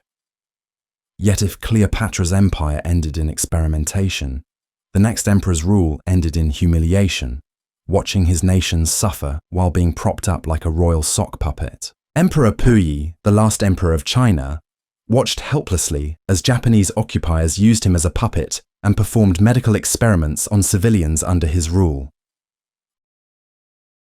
Emperor Puyi was a monarch without a throne, a ruler without power, and a tragic pawn in one of history's darkest chapters. After being dethroned during China's Republican Revolution, Puyi was reinstalled by the Japanese as the puppet emperor of Manchukuo, a state carved out of occupied China. But instead of ruling, he was babysat by Japanese officers who made the decisions while Puyi signed whatever they placed in front of him. Behind his silken curtains, Unit 731 was conducting nightmarish medical experiments, vivisections, germ warfare testing, and mass murder, all in the name of imperial science. Puyi knew. He did nothing. He was reduced to a figurehead surrounded by horror, dressed in ceremonial robes, while villages burned and civilians screamed.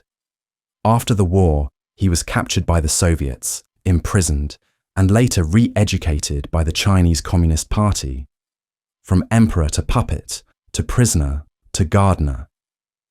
And yet, Even Puyi never orchestrated the brutal dismemberment of a national hero like the next king, whose execution methods were a medieval symphony of screaming. King Edward I of England ordered the torture and execution of William Wallace, having him hanged, drawn, and quartered in public.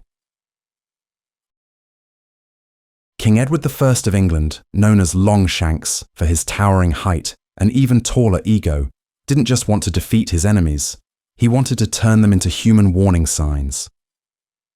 When Scottish rebel William Wallace was finally captured, Edward made sure his punishment wasn't just brutal, but theatrical. Wallace was dragged naked through the streets, hanged until nearly dead, then disemboweled while still breathing. As a final encore, he was beheaded, chopped into quarters, and his limbs were sent to 4 corners of England for maximum patriotic terror. All this for the crime of fighting for independence. Edward called it justice. History calls it overkill. And lest we forget, this was the same king who expelled all Jews from England and loved a good castle siege like some people love crossword puzzles. But if Edward's execution of Wallace was state-sponsored sadism, the next emperor cranked it up further, presiding over religious barbecues in the name of faith and holy conformity. Emperor Charles V personally oversaw the burning alive of Protestant heretics, including women who simply owned banned books. As Holy Roman Emperor, Charles V had a simple motto: convert or combust. While Martin Luther was out nailing theses, Charles was nailing people to stakes. He took the Reformation personally and violently. Under his reign, Protestant heretics weren't just punished, they were flambéed.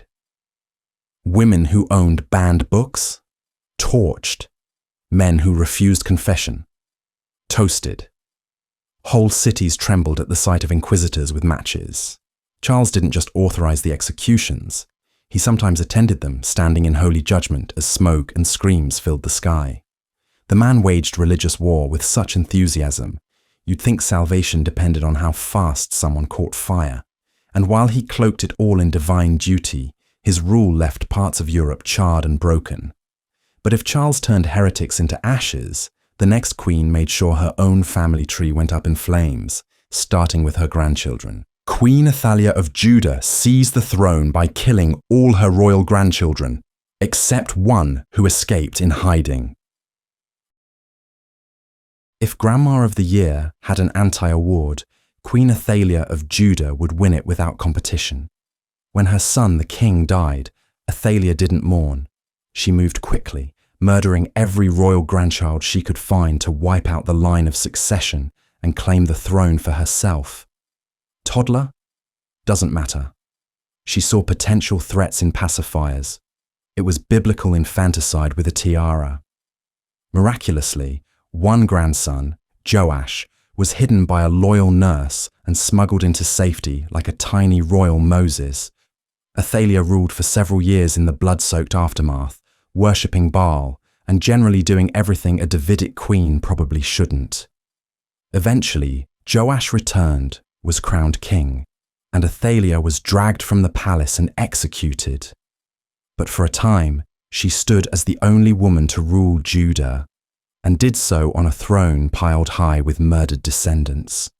And yet, even she never ordered the destruction of churches on Holy Land itself, unlike the next emperor, who triggered centuries of violence with a single explosive command. Emperor Caliph al-Hakim of Egypt ordered the destruction of Christian churches, including the Church of the Holy Sepulchre, triggering waves of violence.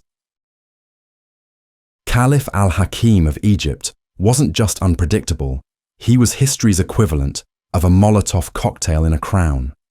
In a single reign, he flipped from promoting religious tolerance to launching a one-man war against Christianity.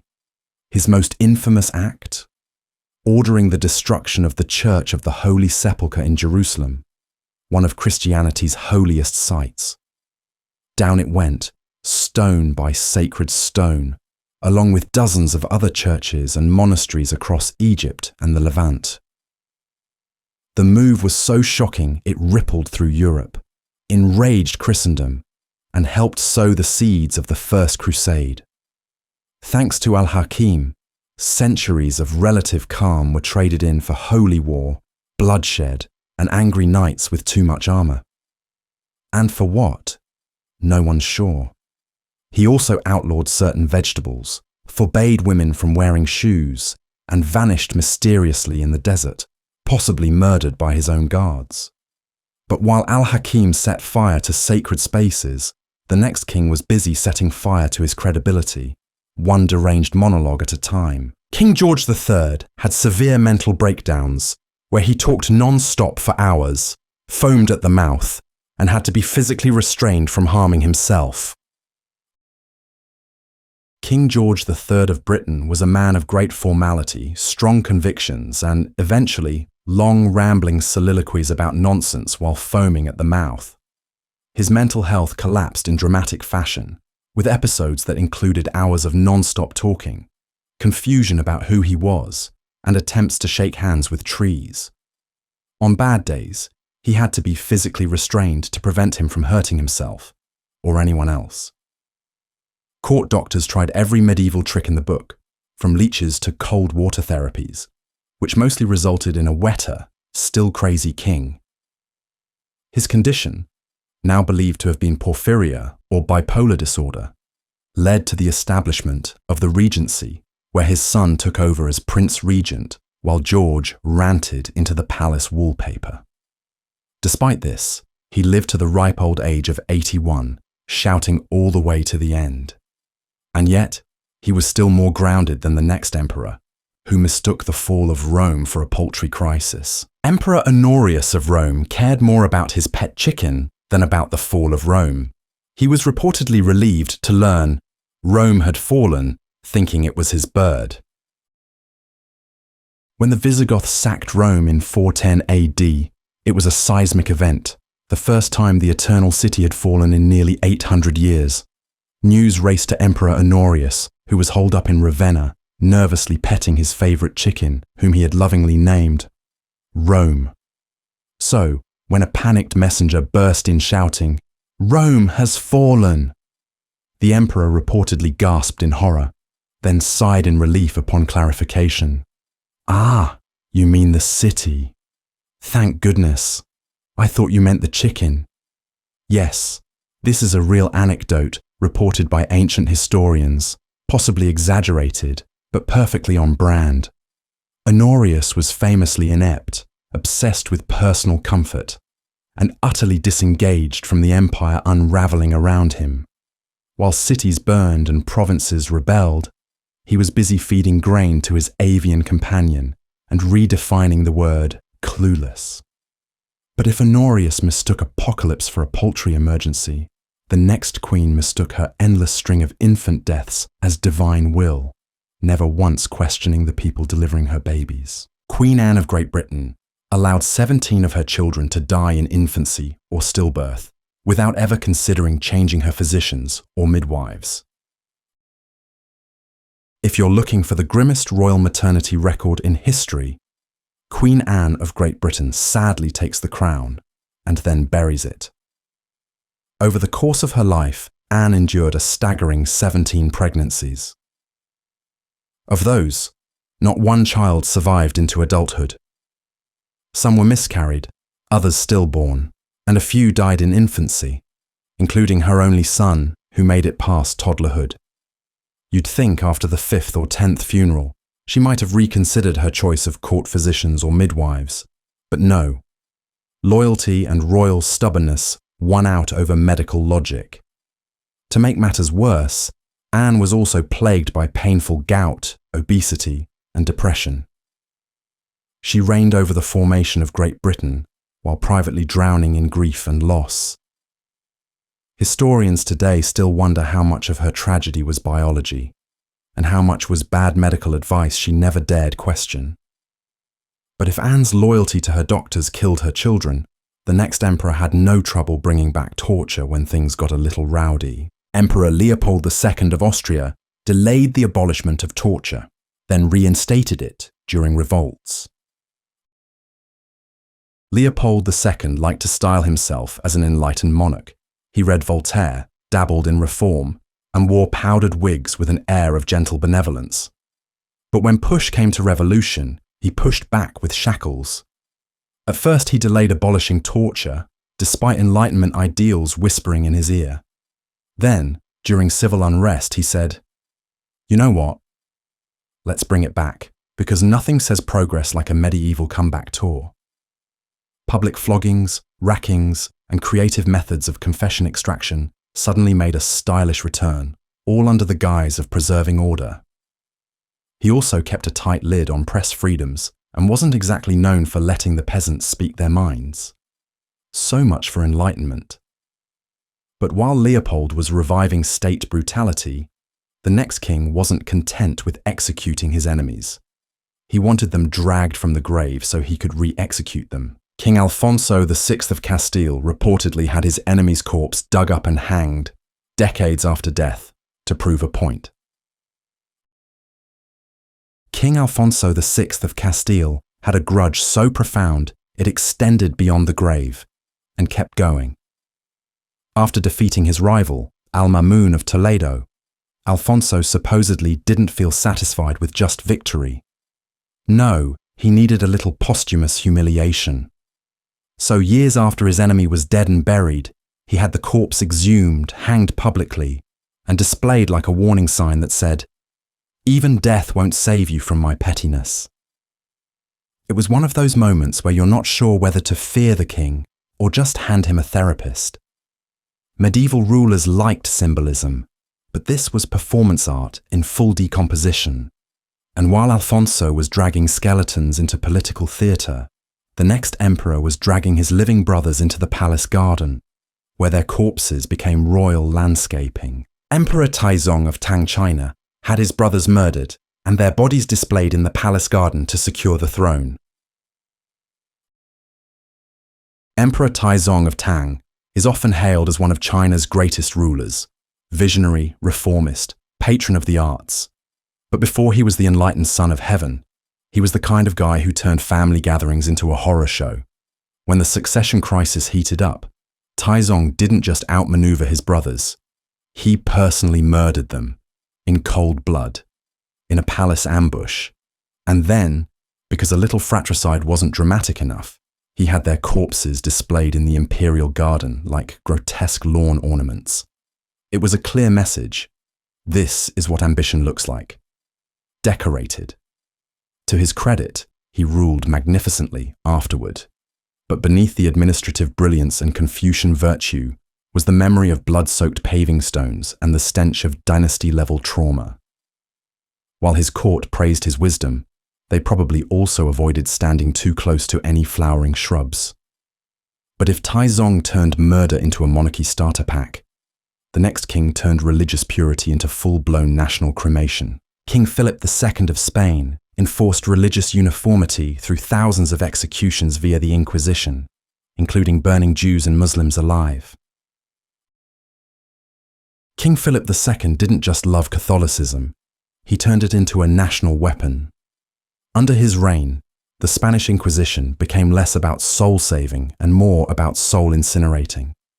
Jews and Muslims who didn't convert were exiled. Those who did convert, still under suspicion. Owning the wrong book, mumbling in Hebrew, or eating something that looked suspiciously kosher could get you tortured, imprisoned or escorted to a public execution wearing a paper cone of shame. Burning people alive wasn't an unfortunate side effect, it was the headline act. Philip saw it as divine justice. The rest of Europe saw it as theological terrorism. His devotion to uniformity left Spain culturally poorer, economically weaker, and soaked in the ashes of its own citizens. But while Philip purified with fire, the next empress froze people out, literally, by locking nobles in a palace made of ice and forcing them to marry with icicles overhead. Empress Anna of Russia built a palace made entirely of ice, then forced nobles to live and marry inside it during winter as punishment. Empress Anna of Russia didn't just hold grudges. She froze them into architectural masterpieces. After ascending the throne, she took petty vengeance to new artistic heights by ordering the construction of an entire palace made entirely of ice, walls, beds, dishes, even the trees in the courtyard.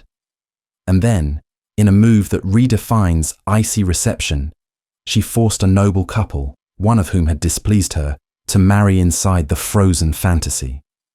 Their wedding attire, mocking costumes, their bedroom, a block of frost. The newlyweds were locked in overnight during one of the harshest winters Russia had seen. As guests giggled and icicles formed in places no one should ever find icicles. Whether they survived the night is still debated, but Anna's message was crystal clear. Cross me, and you'll freeze in style. But if Anna weaponized winter, the next emperor weaponized his name, turning Rome into a narcissistic nightmare where even Hercules had to take a seat behind him. Emperor Commodus renamed Rome after himself and demanded citizens worship him as Hercules reborn or face execution. If narcissism were a form of governance, Commodus would have been its divine founding father. Not content with being merely emperor, he decided he was literally Hercules reborn, down to the lionskin cape and wooden club. He posed for statues in full demigod cosplay and renamed everything after himself. Rome became Colonia Commodiana. The Senate? The Happy Commodus Council. Even the months of the year were replaced with variations of, you guessed it, Commodus. Citizens were expected to offer him divine worship or risk losing more than just their social standing. Disrespect, that's a beheading. Eye contact without worshipful awe. Off with your head again. He once killed a giraffe in the arena and called it a feat of strength. Spoiler, giraffes aren't known for combat. Eventually, his delusions became so dangerous that his inner circle conspired with a wrestler to strangle him in his bath. No word on whether the bath had also been renamed the Sacred Commodus Spa. But if Commodus demanded divine respect, the next king demanded obedience from the church. And when he didn't get it, he turned a cathedral into a crime scene. King Henry II of England had Thomas Becket, the Archbishop of Canterbury, brutally murdered in his own cathedral for political defiance. Henry II of England just wanted a little control over his bishops.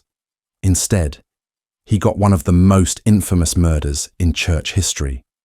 Thomas Becket, once Henry's drinking buddy turned Archbishop of Canterbury, decided that God outranked the king. That didn't sit well. One day, in a burst of royal frustration, Henry allegedly shouted, "Will no one rid me of this turbulent priest?"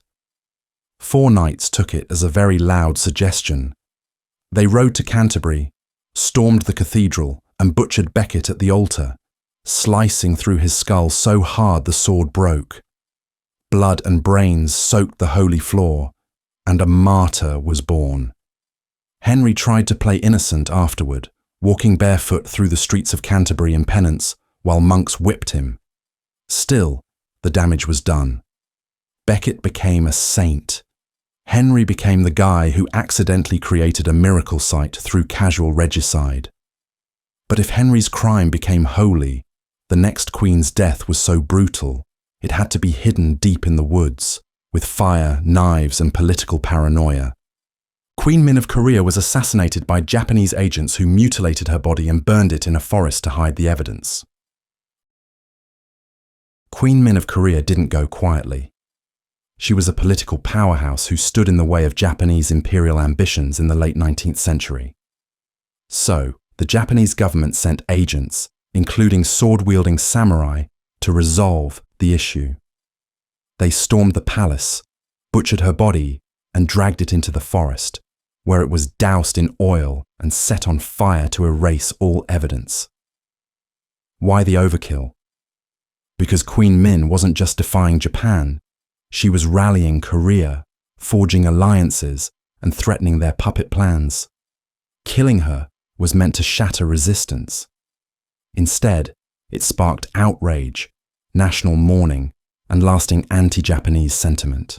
Her brutal death became a rallying cry, her memory immortalized not through monuments, but through sheer horror. And yet, even her tragic end pales beside the next emperor, who demanded starving peasants build golden Buddhas while famine devoured the land. Emperor Shomu of Japan ordered hundreds of thousands of peasants to fund massive gold Buddha statues, while famine and disease killed many. Emperor Shomu had a vision: unite Japan through Buddhism. A noble goal, except he pursued it with all the sensitivity of a wrecking ball dipped in gold. During a time of widespread famine, disease, and political instability, Shomu decided what the empire really needed was a gigantic golden Buddha. Not just any statue either, the great Buddha of Todaiji, a monument so enormous it required nearly all of Japan's available bronze, gold leaf, and, oh yes, the sweat and taxes of hundreds of thousands of peasants. People were starving, but the emperor was busy collecting donations for divine real estate. Monasteries flourished while rice fields withered. Some officials protested. They were ignored. The statue was eventually completed, gleaming as a symbol of piety built atop the bones of desperation.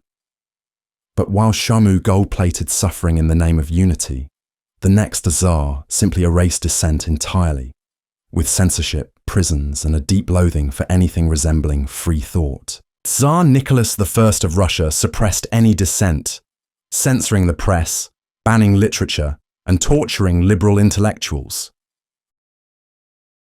Tsar Nicholas I wasn't a big fan of books, or newspapers, or public opinion, or art that asked questions, or, well, anyone who had ideas that didn't align with autocracy and tight uniforms.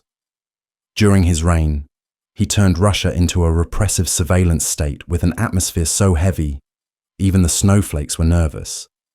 He founded the Third Section, his secret police, to sniff out subversives, dissidents, and anyone caught thinking too loudly.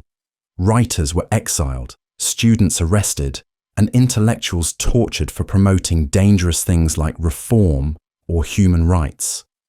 Even poetry wasn't safe. Nicholas viewed the world as a threat to his divine right, and he ruled accordingly, through fear, censorship, and spectacular moustaches. His iron grip delayed Russian progress for decades and helped set the stage for future revolutions. But if Nicholas was paranoid about pens, the next king's betrayal was far worse. He flirted with fascism, lunched with Hitler, and may have passed secrets to the Nazis, all while being King of England. King Edward VIII of Britain sympathized with the Nazis, met Hitler, and was suspected of offering intelligence to the Third Reich. Before Prince Harry's tabloid headlines, there was King Edward VIII, royal scandal incarnate. He abdicated the throne in 1936 to marry American divorcee Wallis Simpson. Yes, but the real skeletons in his gilded closet came in the form of Nazi salutes and suspicious friendships. After stepping down, Edward and Wallis visited Hitler in person and were photographed smiling like tourists outside the Führer's residence. Reports later surfaced alleging that Edward had passed sensitive information to Nazi officials. Some even suspected he was considered as a potential puppet monarch if Germany successfully invaded Britain. British intelligence kept close watch on him during the war, basically treating him like a crown-wearing security threat. While London endured the Blitz, Edward sipped wine in Portugal and avoided commitment like it was rationed. His Nazi sympathizing remains one of the darkest chapters in royal PR history. But if Edward betrayed a nation with silk gloves and fascist dinner parties, the next Queen's scandal was more domestic. Giving birth under such suspicion, people believed the baby had been smuggled in with cookware. Queen Mary of Modena gave birth to a son, James Francis Edward, under such suspicion that rumours claimed a baby was smuggled into her birthing chamber in a warming pan. Nothing screams royal conspiracy quite like the phrase warming pan baby. When Queen Mary of Modena, the Catholic wife of King James II of England, finally gave birth to a long-awaited male heir, the country did not rejoice. Instead, the Protestant public erupted into full-blown hysteria. Whispers flew, the real baby had died, or worse, there was no baby at all, and a healthy infant had been smuggled into the bedchamber inside a bed-warming pan and passed off as royal. Servants, nobles, and midwives were interrogated.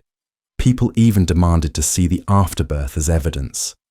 The warming pan theory became so popular, it basically replaced actual logic. Why? Because a Catholic heir threatened the Protestant succession, and some folks would rather believe an international baby swap plot than accept a papist prince. James Francis Edward spent his whole life defending his legitimacy, and it didn't work. But while Mary's supposed birthing drama played like a royal soap opera, the next emperor's madness wasn't whispered about.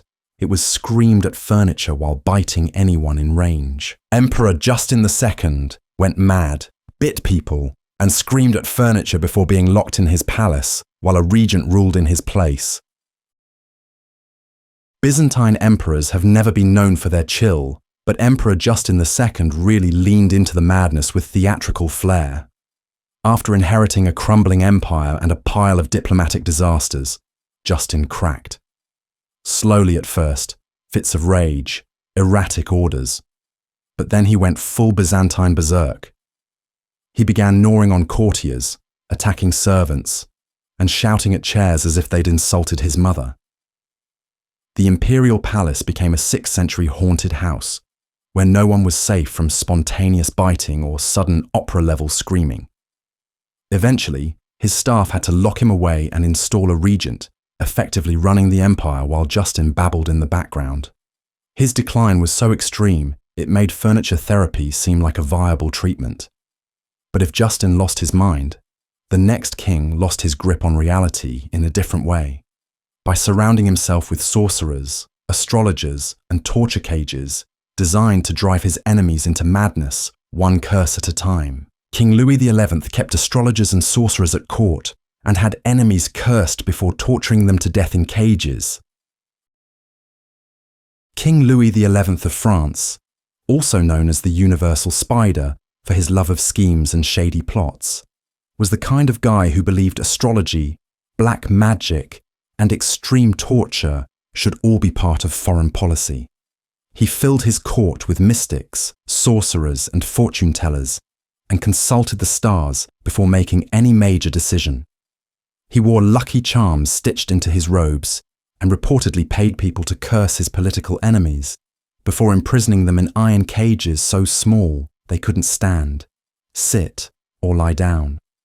It was torture by claustrophobia and slow disintegration, like turning someone into a human pretzel and watching them unravel over years. He kept his enemies caged until they went mad or died, all while quietly stroking his chin and murmuring about Saturn's retrograde. His paranoia knew no bounds, but somehow it worked. He kept the throne and outlived most of his foes. But while Louis turned astrology into an accessory to torture, the next empress turned body image into obsession, weighing herself obsessively while ignoring an entire empire. Empress Elizabeth of Austria ignored state affairs while obsessively weighing herself multiple times a day and starving to remain thin. Empress Elizabeth of Austria, known as Sisi, was a royal icon, a tragic beauty, and quite possibly the 19th century founder of disordered eating with a tiara. While the Habsburg Empire groaned under the weight of bureaucracy and nationalism, Elizabeth's main focus was her waistline. She refused to weigh more than 50 kilograms and measured her waist daily with the intensity of a military operation. Her meals consisted of raw meat juice, oranges, and bouillon cubes. She wore corsets so tight they made breathing optional and avoided mirrors unless she was certain she looked skeletal enough to pass inspection. Court affairs? She skipped them. Public appearances? Rare. Letters and reports? Let Franz Joseph deal with that. She was busy calculating calories. Despite being empress, she spent much of her time riding horses, writing poetry, and avoiding her own reflection unless it came with flattery. and yet her legend endures. But while Elizabeth starved herself into history books, the next emperor took a far less glamorous route, digging up dead bodies in the name of science and enlightenment. Emperor Joseph II of Austria exhumed corpses to inspect them personally as part of his enlightened reforms. Joseph II loved Enlightenment ideals, just maybe a little too much. Obsessed with rationalism, reform, and efficiency, he launched sweeping changes across the Habsburg lands. But his commitment to reason occasionally tipped into macabre lunacy. One particularly charming habit?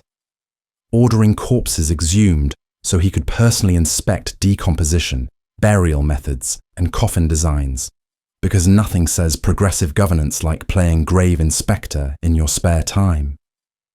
He was also behind the infamous economy coffin, a reusable model with a trapdoor that would drop the body straight into the grave to save wood. Eco-friendly. Sure. Horrifying? Absolutely.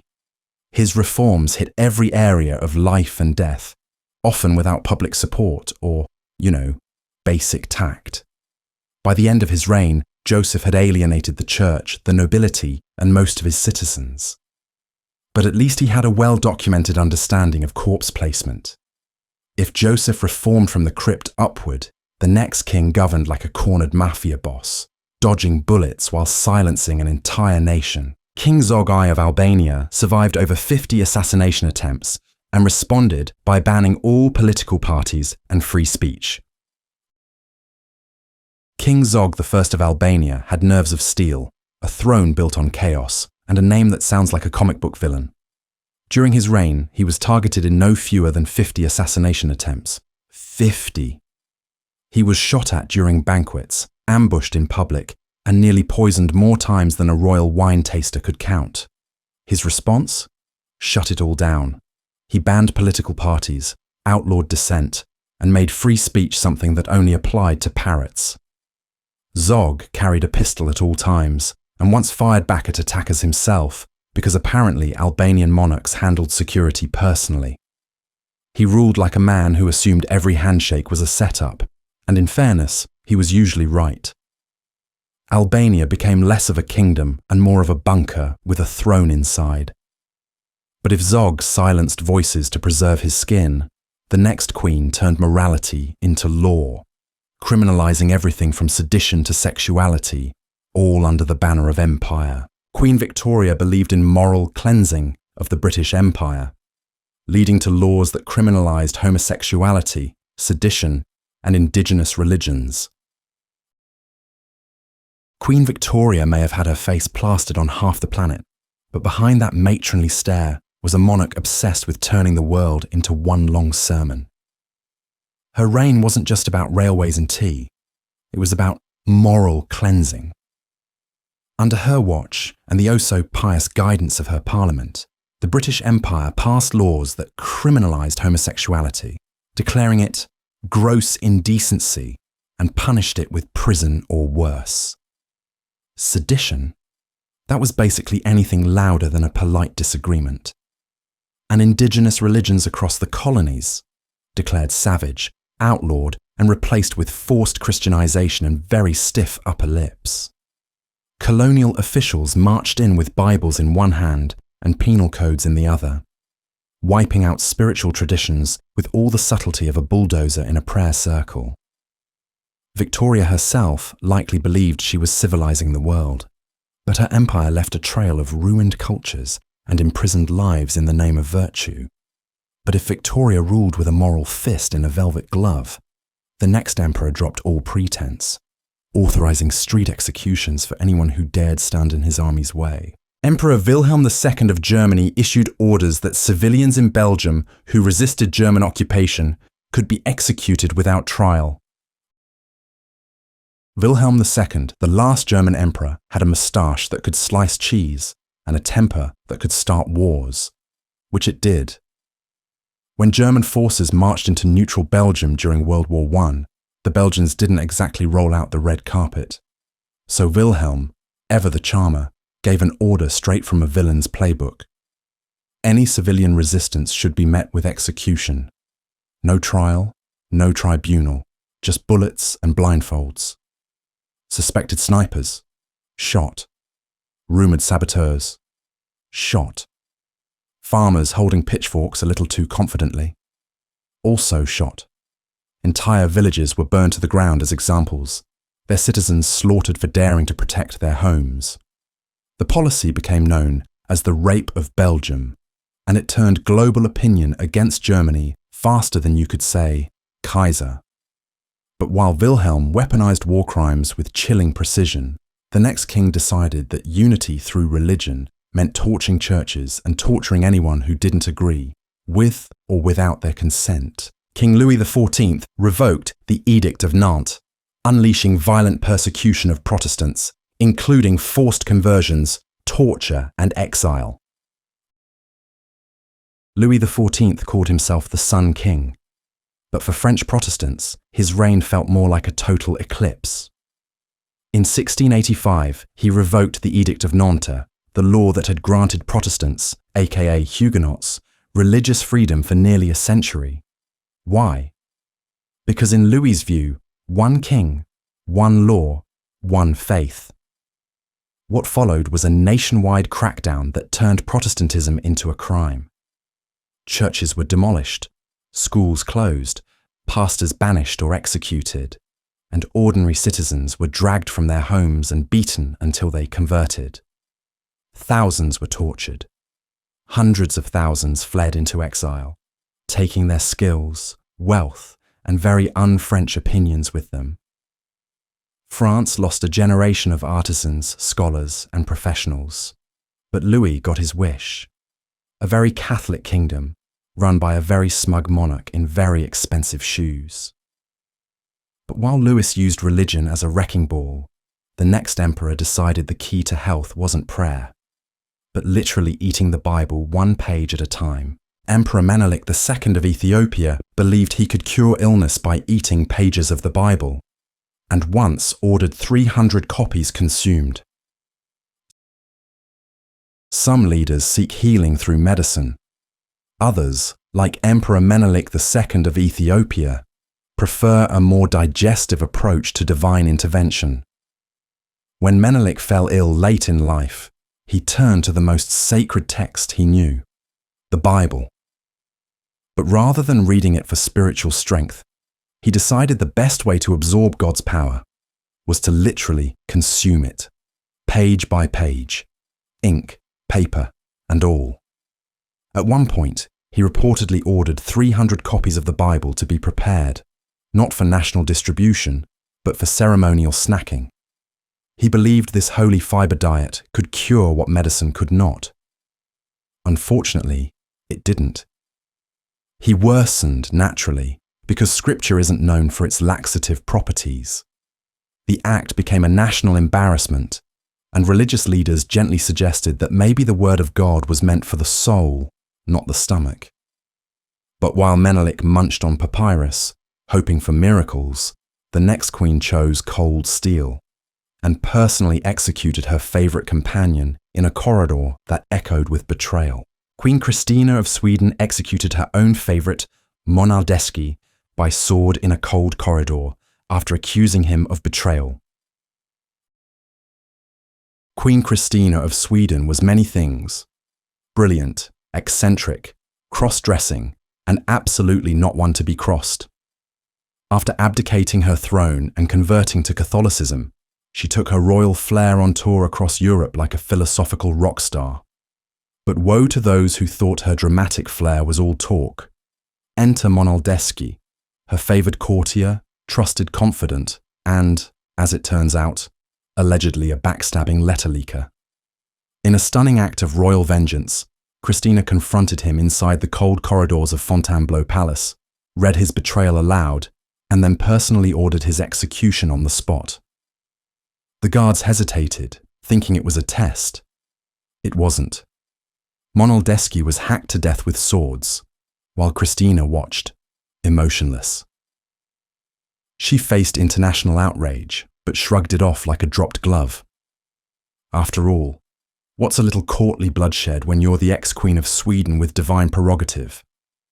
But if Christina settled betrayal with blades, the next king responded to enemy defiance with something even darker, by allegedly forcing them to eat their own children in the name of conquest. King Nebuchadnezzar II allegedly forced his enemies to eat their own children during sieges, according to later sources.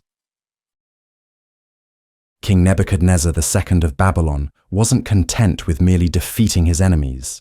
He wanted to unmake them, body and soul.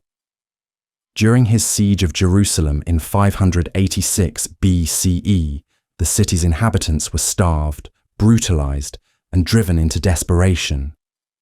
According to later sources, particularly biblical texts like the Book of Lamentations, conditions got so horrific that some were forced to eat their own children to survive. Whether Nebuchadnezzar explicitly ordered it or simply created the conditions for such depravity, the result was the same: total psychological and cultural annihilation. His conquest left Jerusalem in flames and generations in exile, all while he built glittering monuments and admired his famous hanging gardens back home. It was the kind of legacy only ancient tyrants could pull off, equal parts grandeur and gut-churning horror.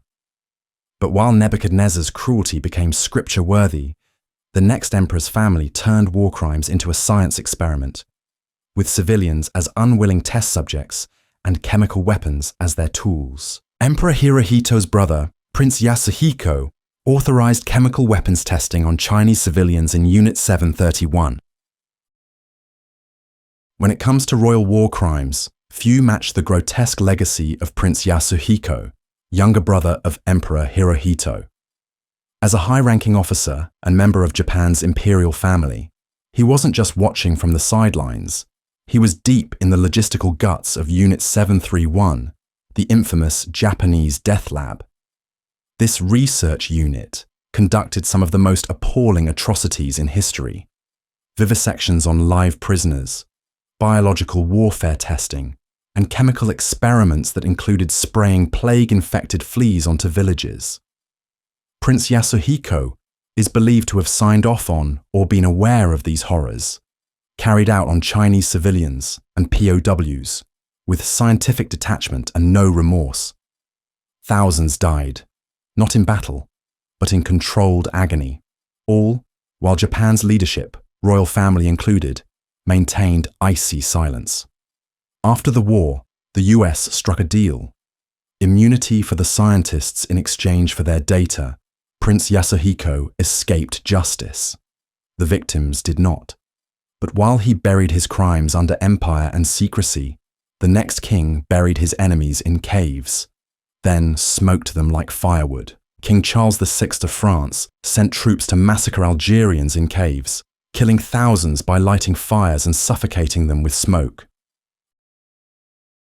King Charles X of France believed in restoring monarchical glory, and if that meant colonial slaughter, so be it.